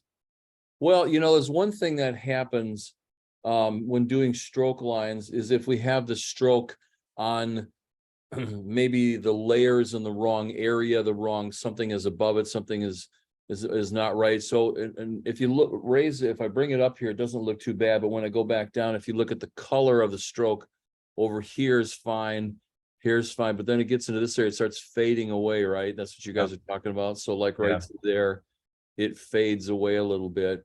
And then when you get How over does to the other how side does it over look here, at kind of the same 100% thing on in this yours? area? And it might be just the layer placement. This corner kind of breaks up. If you notice, let me get rid of this again. Look at how it's so much more red, vibrant through here, and then we lose that corner. Right. Sometimes it can just be the placement of the layer in your layer stack. Without looking at it, I can't tell you, but that will happen, especially on vibrant colors. And that also sometimes is a reason to do the floating stroke, so out over here instead of attached like that. This is kind of more of a matte issue because there's a little bit of a drop shadow in it, so it looks like a separate cut matte. But just look closer at those things, because these are the little things we're talking about that might not be a big deal. Sure, we'll sell the heck out of it in the gift shop, but a judge is going to catch that, and there goes some points. So.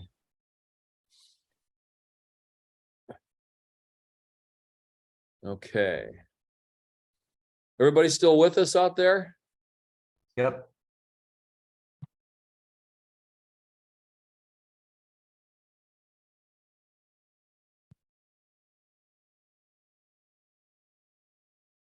Jeff, while we're at a lull here, for whoever did the hyenas, if you didn't see it, Sherry Hammond would like you to message her.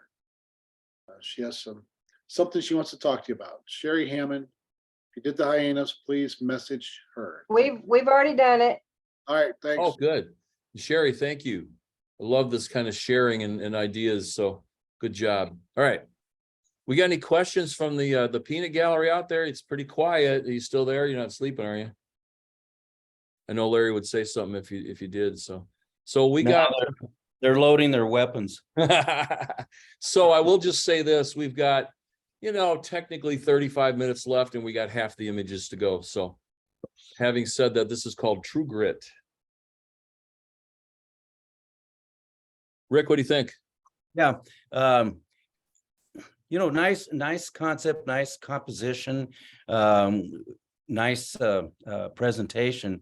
For me, the lighting is just a little harsh.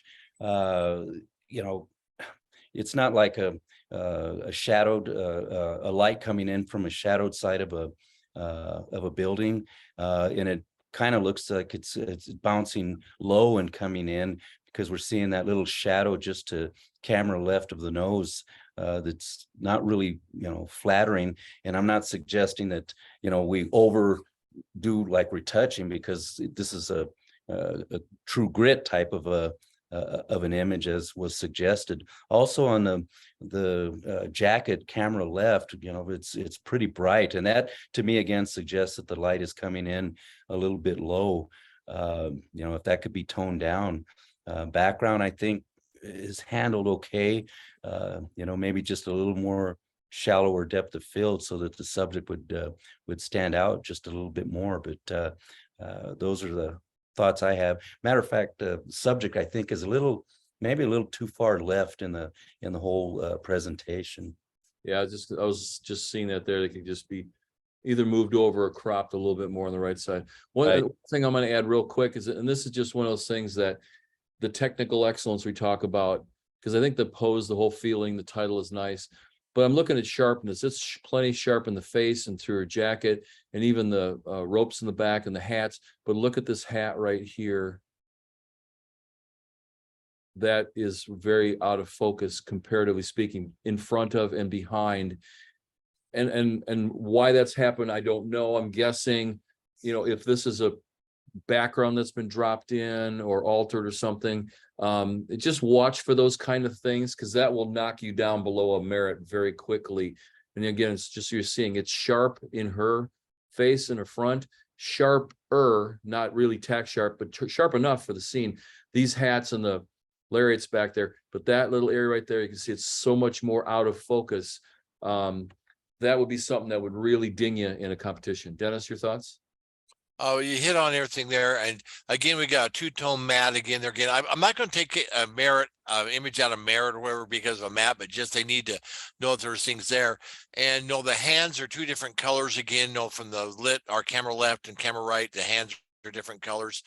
But I'm just thinking you might be eliminate some of those tones and all those. We got blues and purples and browns, and try black and white. Hey, there's a good thought. No, I Try agree. black and white and get rid of all those colors, I and agree. and tone those barnwood right by her face that's going to the out, and you'd solve all those problems right there. So that's just an idea. Yeah. And the highlight here, I think Rick said this is just a little blown out. That could be also work against you too. So They could bring the whole thing down probably 20% and still be in range. you mean more density? Yeah, more, yes. What's density? Now that we've used that word, we've explained it, we can use it. We have the Raven Stare. Rick, what you think? Interesting, very interesting. What a perspective, the angle that you just wouldn't expect to see. As I see it, I see good detail throughout. The beak, a little blown out, presentation or the composition, bullseye. I'm not sure if that helps, but having said that, if we're going to have a bullseye composition in a rectangle, consider making it a square presentation, coming in from left and right. I think because we have so much real estate to the right and left that I don't think is necessary. Yeah, and anytime you do an image like this, you got the furry top. All I gotta say is that Raven, they're crafty little rascals. He's probably looking at you as his food source. Yeah. But I would probably try to get the little furry feathers across the top somewhere in the range. And I harp on it again, but the matte outside matte is a totally different color of white than the peaky color of white that's around them. So if you're going to do those mattes, then grab the inside color and grab it and use that as a matte. But you got two different colors. You got that bold white, and then you got kind of a magenta background of white. but I'm seeing that magenta in through the whole bird and the feathers. So maybe some color correction would help that a little bit and bringing that back more into tune without having the magenta background and magenta feathers. Yeah, I'm kind of seeing a little bit of a halo right here. So it looks like, and it goes down here and I see it over here. So it looks like maybe the background has been toned down or burned in, just to give it a little bit darker look, but it is giving it that color cast, whereas against that matte is definitely a look. I mean, I think the impact in this is very bold. I think it's great concept to enter. The square might be more powerful because you're just kind of filling it up. I'm thinking overall the whole bird could be just a little darker, just little things like that. But yeah, go in and look careful. There's a little bit of a ghost line around the feathers here. So there, I hope that helps you. All right, then we have Listen Up. I see Rin Tin Tin here. That's the younger crowd doesn't know who that is.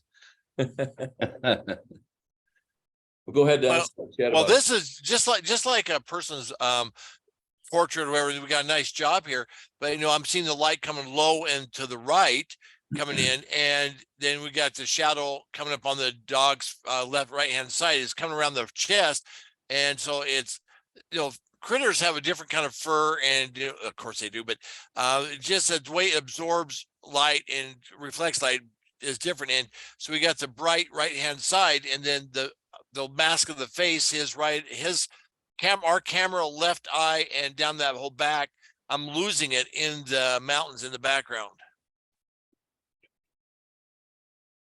Yeah, in terms of presentation, I don't have any problems with the color of the presentation, but it's not equidistant on the top and the bottom. That's something we might want to think about, and it's okay for presentations if we had, for instance, more area on the bottom than the top, because framing and matting people will call that weighting, where you weight the image with more space on the bottom. But in this case, it's just the opposite. And I'm just feeling that it would be better served if it was equidistant all the way around. One thing that's caught my eye is just the composition. I think this is a very strong image of the dog. There's great light throughout. The eyes have nice quality. Yeah, it's a little bit brighter underneath the chin and the chest. I don't object to that too much because I think it's a low sunset kind of a feeling. But I'm also kind of feeling that we've got a little bit extra of that may not be necessary. Just look at a crop. Whoa, good job, Jeff. Hold on. It's funny how things go goofy when you're trying to not have it be goofy. Come on back here, buddy. What happened there? That was too weird. Finger slippage. So what I was trying to do is maybe just kind of look at clipping off. A little I might have to apologize here, because now maybe I wasn't seeing the whole image. Because does it look like it's equidistant to you guys now? I couldn't see the bottom part, so I didn't see it. It looks equal to me now. You're right. We'll just get rid of that because I think Jeff's tricking us. Yeah, my apology to the maker. But look at what I'm talking about here is maybe just coming in, and just I think this little rock formation is catching my eye, and this little brown stripe is catching my eye, and now we're kind of centered the critter just a little bit more here. Minor thing, but I think just you use your hand and block off that one little rock formation back here, and the rock formation in the back there kind of emulates the ears a little bit, the color tone, so it's a nice carry through. Great expression on the dog too. I mean, that's good. I like that. Nice work.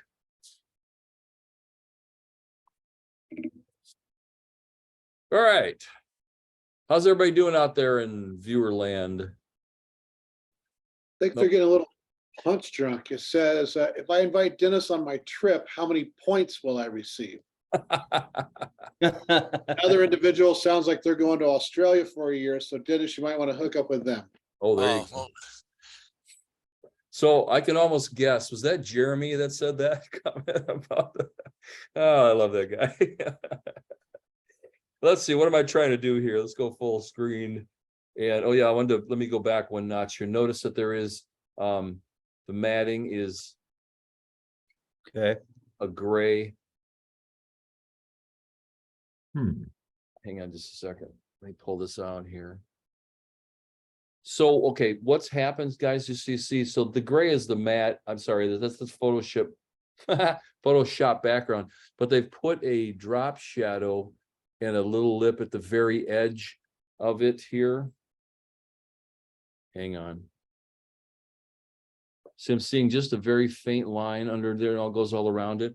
So when I bring it into this mode, you can see that it looks like the lip and the matte, and then this is not matte. This is the Photoshop. Photoshop, yeah. It's an interesting presentation. I don't think we've seen something like that before, and actually, it's kind of cool. The white matte, while I like white mattes, in competition, it asks for attention. If you have an image that has a black and white or a lot of high key or whatever, I think it works well. If this were hanging in a gallery, fantastic. I just feel like it is drawing attention though away from the birds. We've got a great competition going on, a great fight going on between these two birds. I mean, look at the quality, the detail of all the feathers in both birds. We got white and we got black. The angle, excuse me, the angle of the birds gives us some nice strong action. Filling up the frame like this, especially the wingtips getting close. Well, normally we might say it's too close. I think it adds to the tension of this whole fist fight going on. Guys, what do you think? Well, first thing grabs me is the vignette. The vignette could probably go. There's a vignette around the whole thing, Right, and yeah. I see try and get the attention there. So, I see this as a horizontal. What happens if we put that into a vertical? And with the osprey on the left-hand side put into a vertical, I just saying, I wonder if it would, and get rid of that mat. I'm even seeing a square, just the birds in a nice tight, wings from corner to corner. That would be even more tension. Turn to a vertical. Turn it to the right for me just one time, if you would, please. Just rotate it, you mean? Yeah, just rotate it to the right, one click.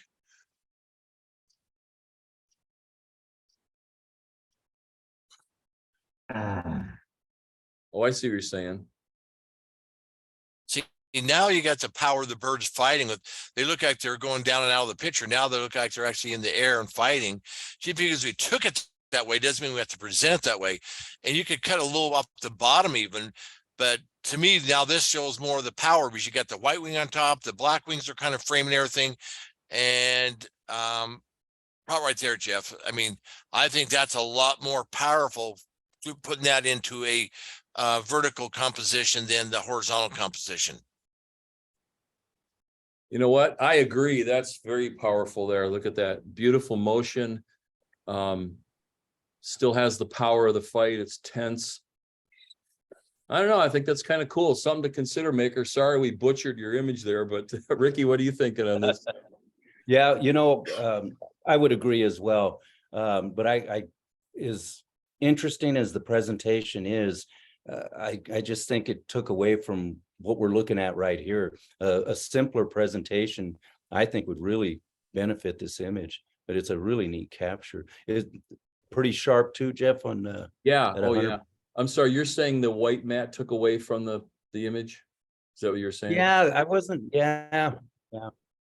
And to me, that white mat made their bodies a little, I don't know, milkier or just not as snappy.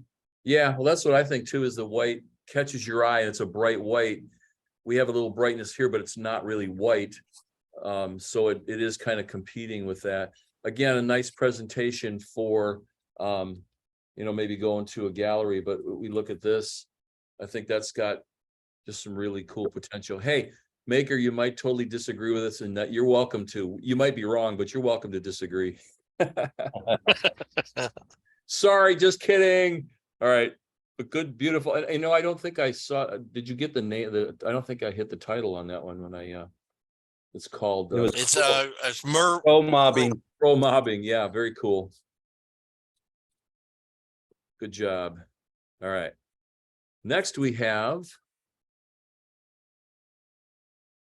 Oh, Day's End at the Land's End. Well, I just saw this, and I don't know whose it is. I just saw this at the ASP judging, and I made some comments about it. One of the comments, I felt like okay, number one, I love this image. It's beautiful. It's got some great tonalities. I felt the horizon was almost centered, but I don't know how else you could do it. But to me, that stump in the foreground, we got some gray sticks coming up, and then you got a brown there. If you could bring that stump down, the tonalities a little bit more, and then there's a couple rocks that are jutting out that are so much different tones than the ones out there in the foreground. Yeah, that stump right there, that tonality, and then a couple of rocks. If you go to the left of that just a bit, there's two, three rocks there. Then one out on the pier. Those all there. Those I think could be brought down just a tad, and right there as well. But again, I didn't get invited to the shoot, so I'm just here, just saying, okay, fine.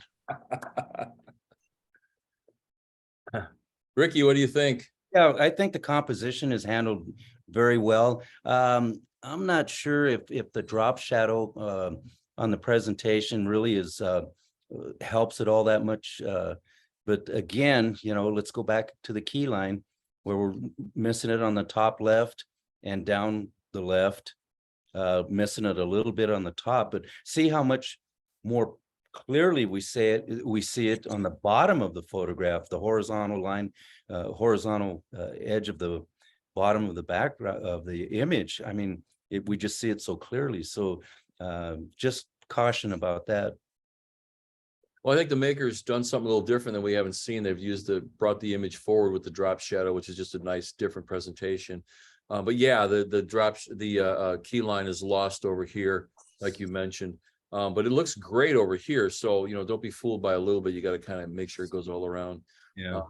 Good comments, guys. I don't mind the horizon line being in the middle. Yes, when you point it out, it's there, but it's very subtle. You've got all the trees, the island here that are taking over the colors. That little horizon line, I don't mind that at all being where it is. So how do you guys feel, or what do you think about the mattes and solid colors? Should some of them have a bit of a texture to it? Should they have a bit more of a character? Depends on the image, and this is a scenic, and I've already got lots of. I don't know why you just grabbed my mouse trying to point out Hill ain't going to do good. This has got a lot of texture already with the dirt, the trees, the rocks, the grass. So I would really try to avoid any kind of texture because it's already got plenty in it. yeah, And I totally agree. Yeah. And I'm just thinking maybe it's the color of the matte that's bothering me. I know there are hues of that color in the scene, but I don't know. It just seems so neutral. Yeah, maybe, that's one of those. Oh, go ahead, Dan.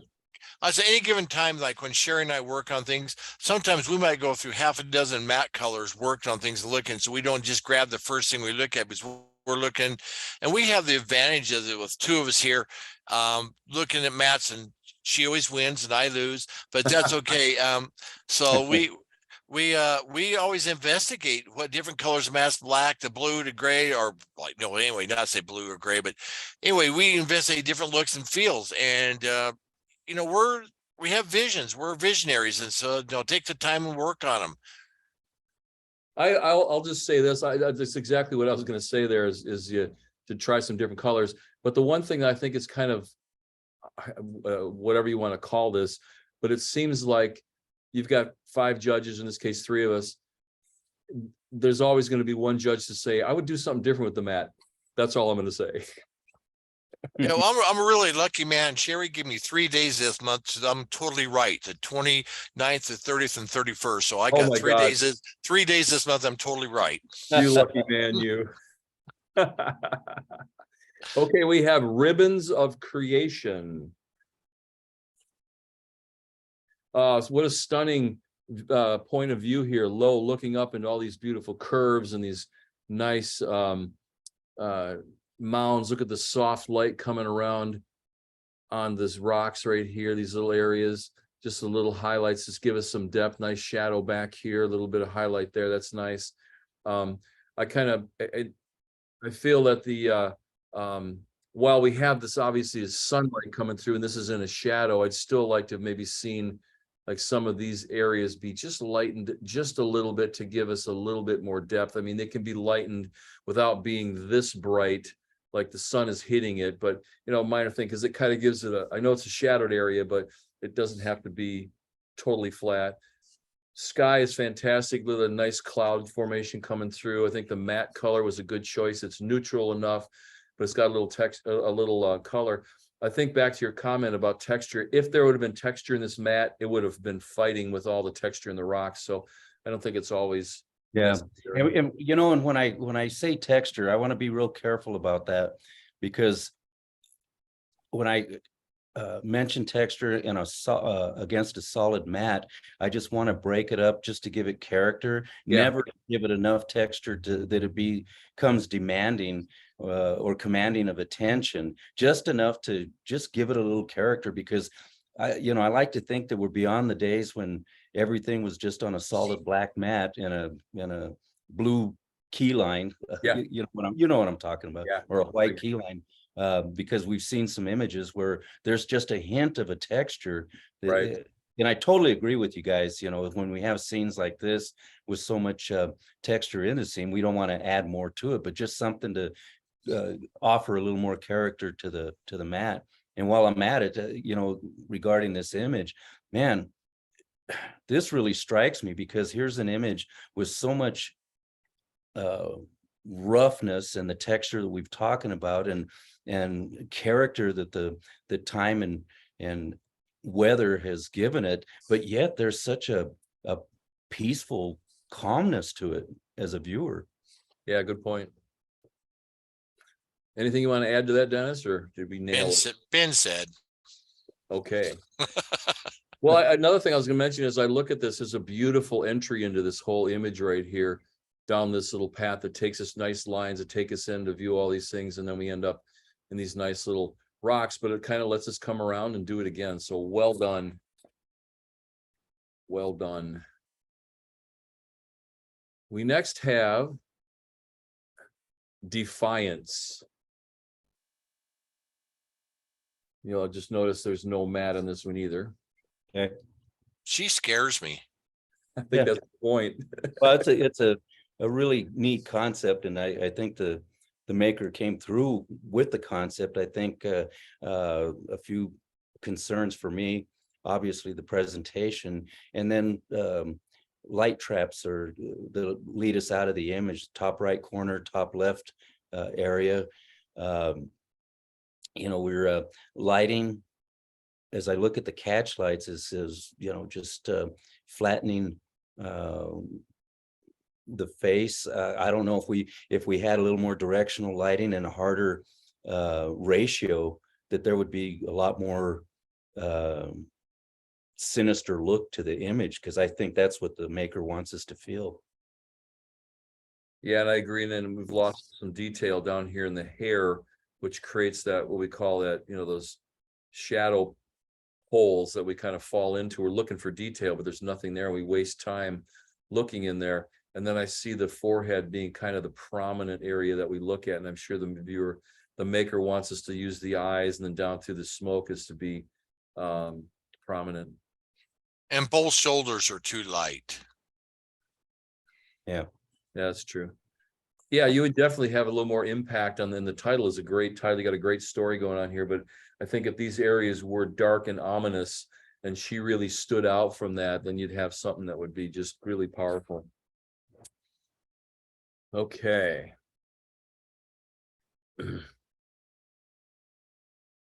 Doing pretty good here, gang. So we have now Grown Up in Colorado. Okay, hold on a second. Holding. I think one of the last ones, maybe Defiant, I don't know for sure, but we got a note that said it's a wide mat. So anyhow, just A wide mat, was that the word? wide, like me, Whoa. wide. Like wide. Okay, hang on just a sec. Let me see if I goofed on that. Yeah. I'm not Maybe seeing it's it. the one before, maybe it's the one before that. Okay. Anyhow, All right. Well, that's cool. All right. So we have this one. I don't know what this is called. Oh, Grown Up Colorado. Well, there's your storytelling, Rick. There's your storytelling.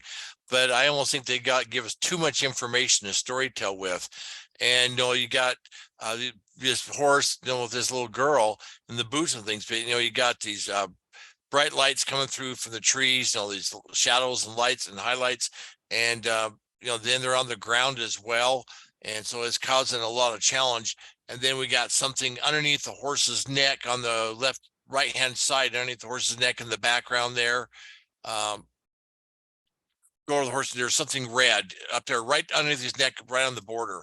There's something in the trees there that needs to be Oh, right over addressed. here. Yeah, Gotcha. right there. Yeah. And so it's just one of those things that I'm sure the people that love the shot of the horsey with the little baby and everything else, but when we start talking competition, we're talking a different little genre and way of going about things. And so just those areas that we addressed do issue challenges for a juror. Yeah, I agree.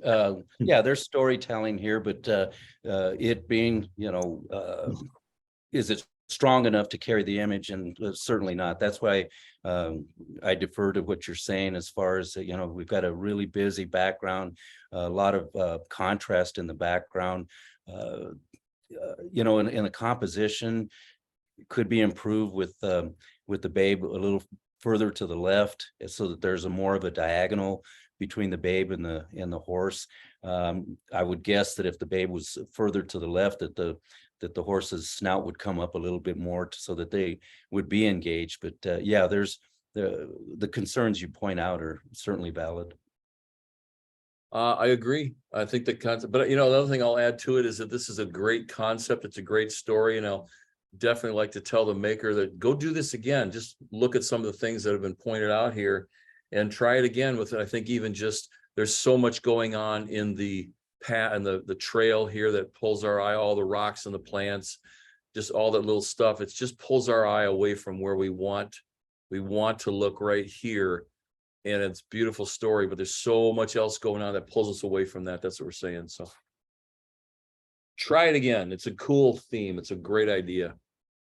Let's see what else we got here. We just have a couple more. Bear with us, guys. We're doing pretty well here. We have now growing up in Colorado. That's nice. Let's look at another one. I thought I clicked on the right one there. All right, here we go. This one's called Windswept.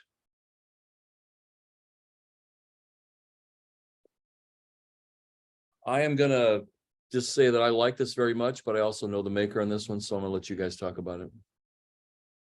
Well, I'll tell you, first of all, the presentation I think is handled extremely well. It's a very good color because it's allows us to visually go into the image. The key line is I think an excellent choice, color and width. Compositionally, we've got that little gully or whatever you want to call it coming in from the left that leads up to the tree. Just nice lighting on the tree, nice lighting on the buttes in the background. We've got the horizon line on the top third. Sky was handled well. I think this is a beautiful image. Totally agree. The lighting's nice, the composition, the rocks. I think it's just here we go, Jeff, a nice juxtaposition between the rocks and the trees. You just wondered how long it'd take for him to bring that in, There's right? the word. There's the word. But Oh, this easily could have, the mountains in the background, the rims have got a lot of light. This tree, if that's what we're trying to project, called windswept, we could easily go in and do some lightning up that to bring more attention to that limb and bring more detail out in that, because right now as it sits, it's still kind of muddy with the whole scene, and I feel like it could do with a little more pop on that. I think it's an old bristle cone, whatever it is there, yeah, juniper there, that it could deal with a little more pop. I mean, they did a nice job. Notice how they centered it. Maybe it's by accident. The live trees of the left, the live trees on the right, and this coming up between the little center spot. So good job to that for them. And I just think a little more pop on it would help. One question I'll have is, what do you guys, you didn't say anything about it, so I think I know the answer, but this little area of sky that's brighter over here, and since that's the brightest area, what's your views on that for this kind of thing? Since our subject is the tree, but there's the light area, what do you think? That suggests the direction of light to me. Well, it suggests a direction of light, but that could easily be toned down. I won't say dramatically, but enough so it's not, the light area is not hitting the border of the trees over there. Yeah, we can still get light direction, but you can still tone it down significantly so it is not going to show too much there. So I think we have nice directions that you can easily see by the lighting on the edge of the rocks and the tree and such. But if this were more in the tones of back here, then I think it would. And I just think it's one of those things that I'm afraid some judge might take this, because I think this is a very beautiful image and very well done. And I'm just afraid one judge is going to look at that. Well, there's highlights with no detail, and all of a sudden, boom, that thing goes from, you know, possible 90 to a maybe making an 80. So that's all I'm thinking there. Thanks. Yeah. Gavin. And you Yeah, know, Judge. I would still hold my position for that. I think that's totally fine, because from left to right, it's such a natural fall off in the sky. And, you know, visually our eyes adjust, and that's what we see. Well, and you are Rick Avalos, so we'll go with that.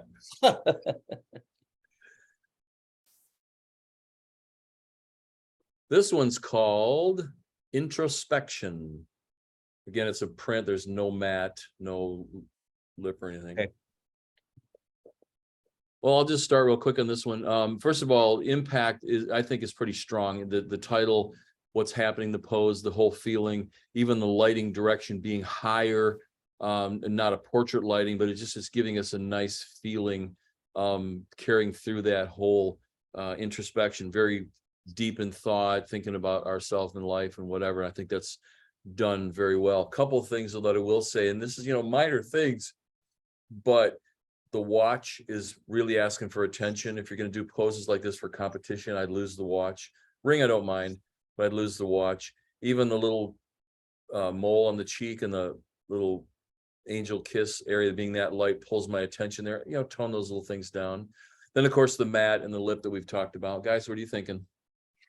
Well, I think the maker did not. Well, you hit some of the same areas I was going to talk, and the maker did an interesting thing by doing a triangular composition with just the head. But the problem is, it looks like a floating head. We got this nice triangular composition, but the head's floating, and there's no base for that head down in there. And I'm sure there's some recovery back in there. So if you could somehow bring those arms down to the same tonalities as maybe part of his forehead, and show some Here. right there, yes, and then show some of the base that we're losing underneath his chin, because with the floating head, it's an interesting idea, nice concept. Now we just got to execute. Yeah. Yeah, agreed. Any more? Okay, well, good. All right, we'll save that and move along. And like we've been talking about, think about the mat and the lip, that just to make it a finished presentation. So here we have daylight washes. Let me get rid of the guides.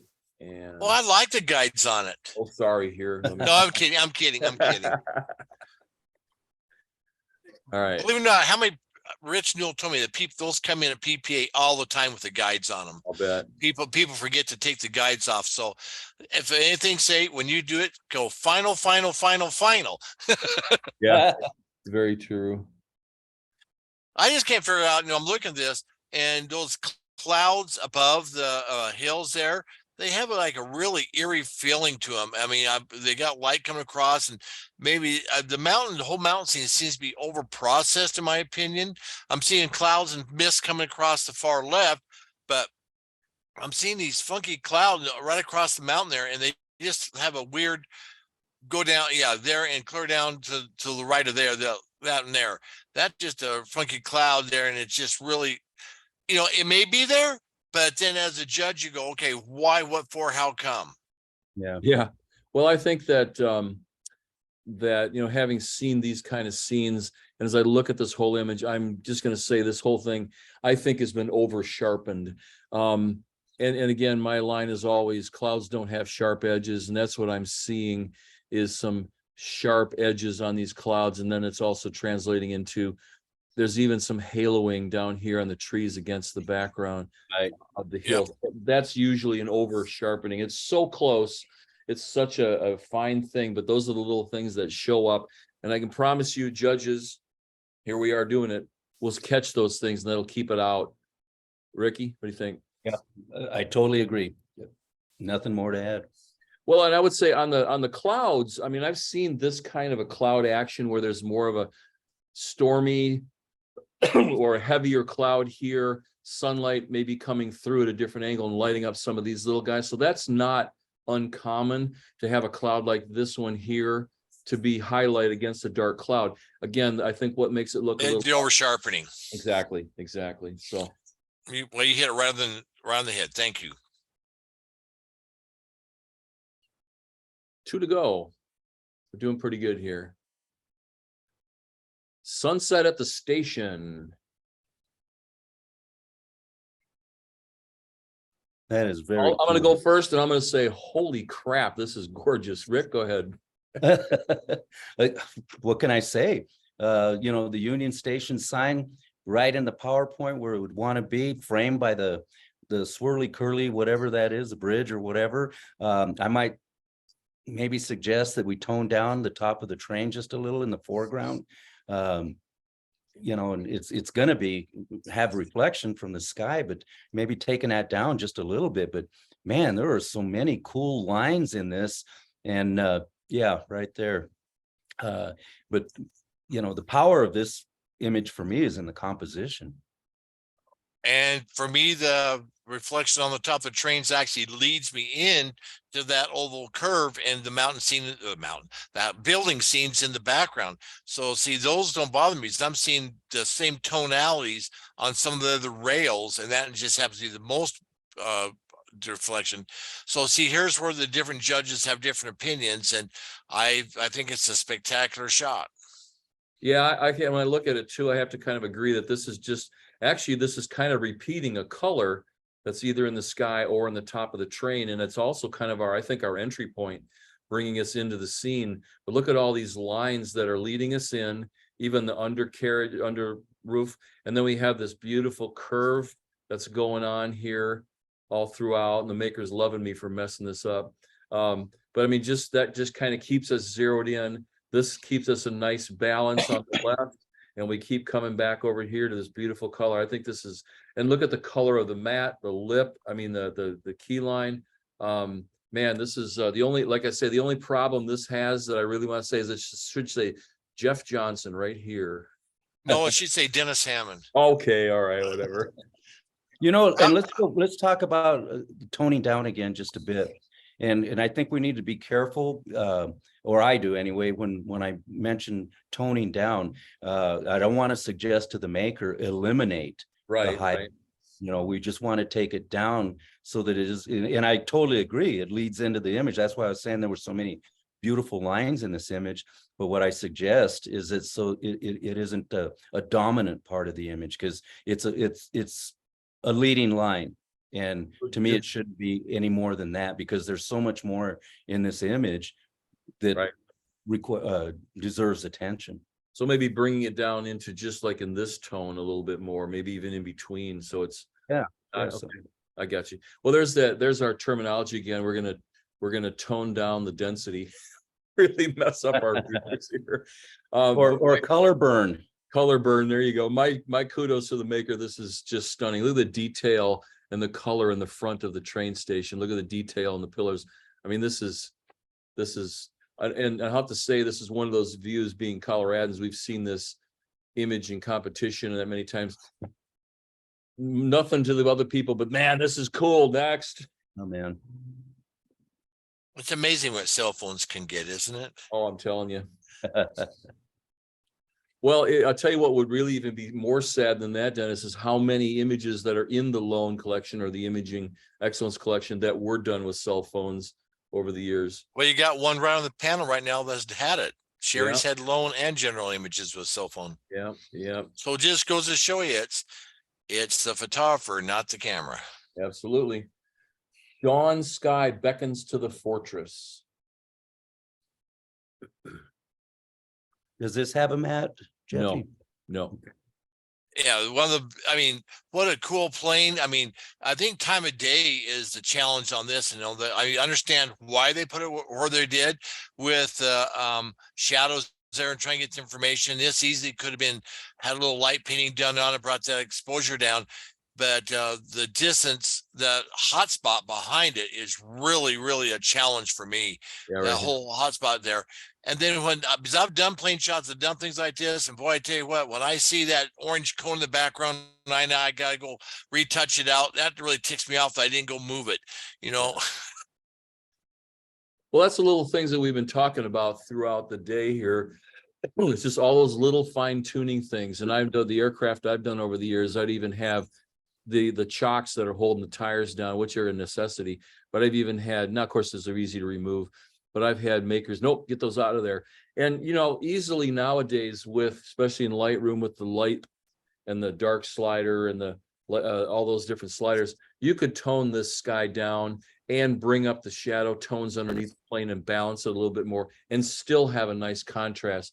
I'm also seeing our eye wanders, this beautiful background of the mountains and such, but it's so bright that the plane is the last thing we're seeing. So Exactly. And here visually, what I'm seeing is our two areas, horizontal areas of contrast.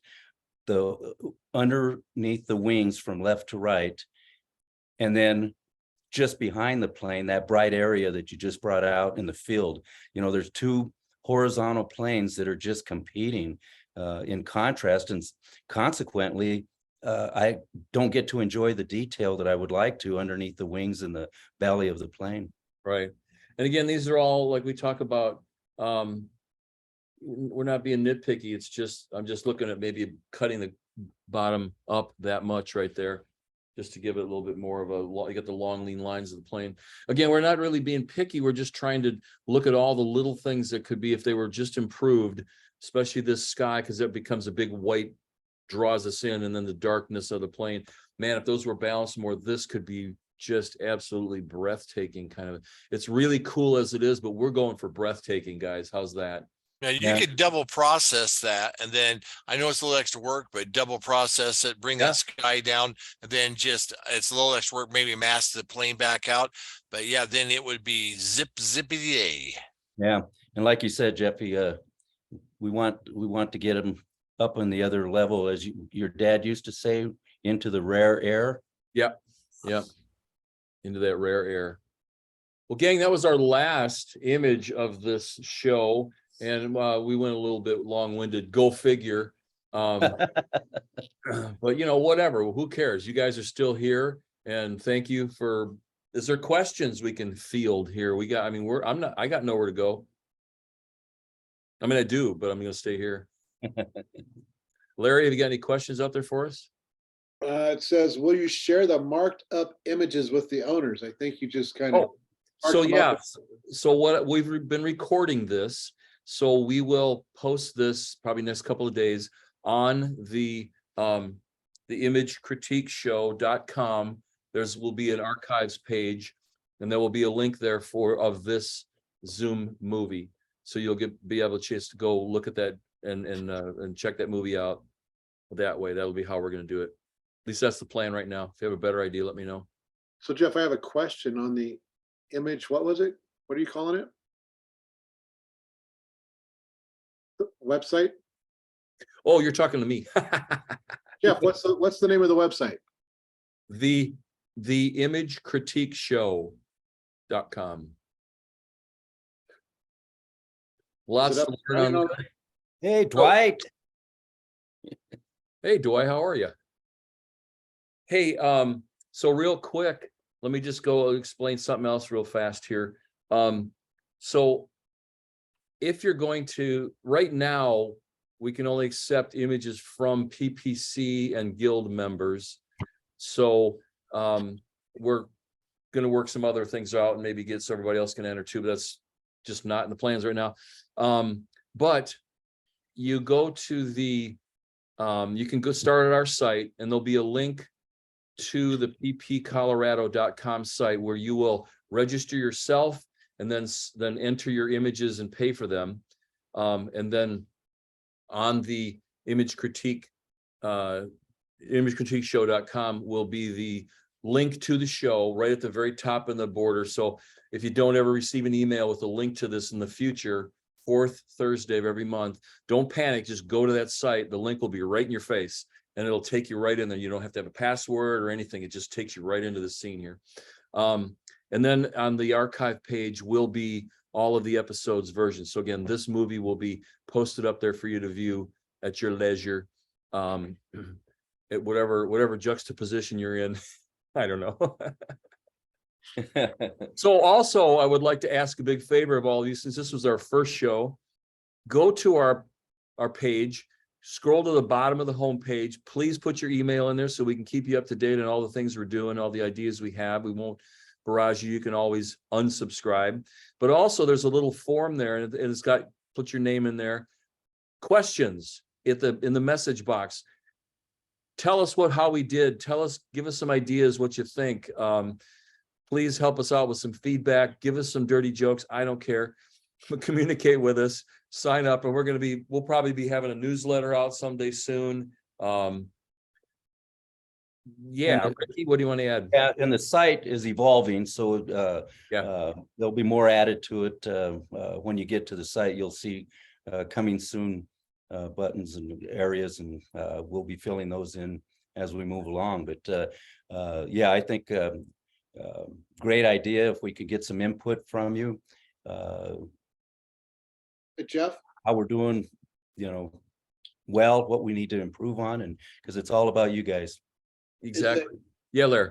Is the link attached to PP Colorado, or is it a separate webpage altogether?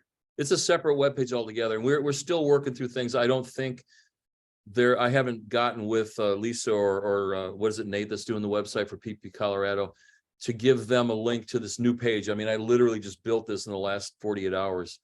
Okay, so it's not up and running yet.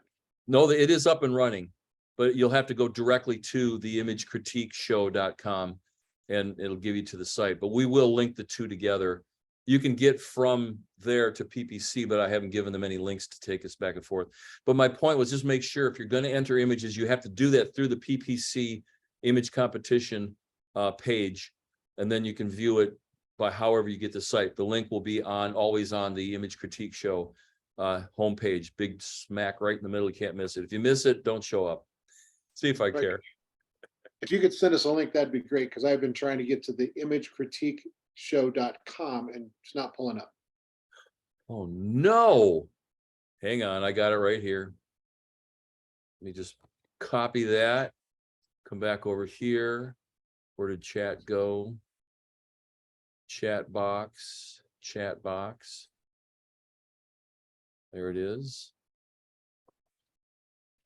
Are you putting in the? Yes. The. You gotta put the in. So it's the, right? Because it's the next word is a vowel. TheImageCritiqueShow.com. Yeah. So there's the link there. I just sent it in the chat box. You got it, Cliffy? Cliffy, you got it? Yeah, we got it up. I got it up. Yeah, so we'll take all kinds of suggestions. I don't know what more to say, guys. This has been fun. It's something that Rick and I thought would be a blast. We hope to grow this and make it more better. Dennis, thank you, man, for being our first star of the show. Probably the last. No, just kidding. we have to check the ratings now to see what happens. No, thank you for trusting me enough to be on the show with you. I mean, you guys all know that I love image competition, and I really like helping people and critiquing and helping them. And it's all about helping people and pushing them to the top now and pulling them up. So hopefully that helps out. And if you didn't take a note or two tonight, man, you better go buy a pen for next time. Yeah, slap their hands. You know, I got to tell you that all the years we've been doing this, and you guys have seen all three of us walking around, we got a few little pins on our lanyards. And while that's cool, it's not about showing off. It's about showing what you can do. And I'll tell you what, I've had the opportunity in the last 4 or 5 years to walk a few of my friends down the aisle, so to speak. I know Dennis has and Rick has, to be their sponsor when they get their degrees. That, to me, like, I was fortunate enough, is Phil, are you in line with us here tonight? I walked him down the aisle I to am. master's degree. And man, to me, that was even a bigger thrill than getting my own, seriously, because it really, I think, sets in stone for me that I guess I do know something. And I'm not doing this when I say that. I'm not patting myself on the back, because I mean, I learned a lot from my dad. Rick can say the same thing about his dad. So we're just passing it along. We're just sharing it along the way. And I also recommend, when you go to Chick-fil-A, buy the guy's lunch behind you next time. That's a blast too. Just pay for their lunch too. All right. Anything else anybody has to say? I want to hear it, or shut the hell up and go home. Dennis, thank you so much. Really appreciate it, buddy. You're Well, thank one you. we can always count on. Larry, thank you so much for Yeah, Larry. facilitating this and keeping us on track. I really appreciate it. And the biggest thanks to all of you that joined us tonight. You know, we like to impart whatever we can, but isn't the saying the teacher always learns more than the student? We do. Yeah, isn't that true? Yeah, I wanted to say real quick, just on behalf of PPC and also Larry with PPGCS. Thank you, everybody, for joining and submitting. Thank you, Jeff, Dennis, and Rick, for great commentary tonight. The other thing I was going to point out real quick is with regards to, you know, image competition, print competition, and that Larry has a class. He has print competition college that is both for PPC coming up this Saturday, but he also has one for those down in the Colorado Springs area. I think you have one with the Guild also coming up, right? Like, I think later on this month or next month or something. In March. Yeah, so I just wanted to point out that that's another avenue that for those that want to, you know, learn more about preparing images, borders, so on and so forth. Some of the things that came up in tonight's discussion. There's a great opportunity to take that class. So I think both of those events still have some space available on that. So just a recommendation there. But thanks again, once again, everybody, for joining tonight. Yeah. Hey, Rick, Jeff, Dennis, can I talk to you right after this? Absolutely. Certainly. Okay. Certainly. So how far apart were those sessions with Dennis and Clint?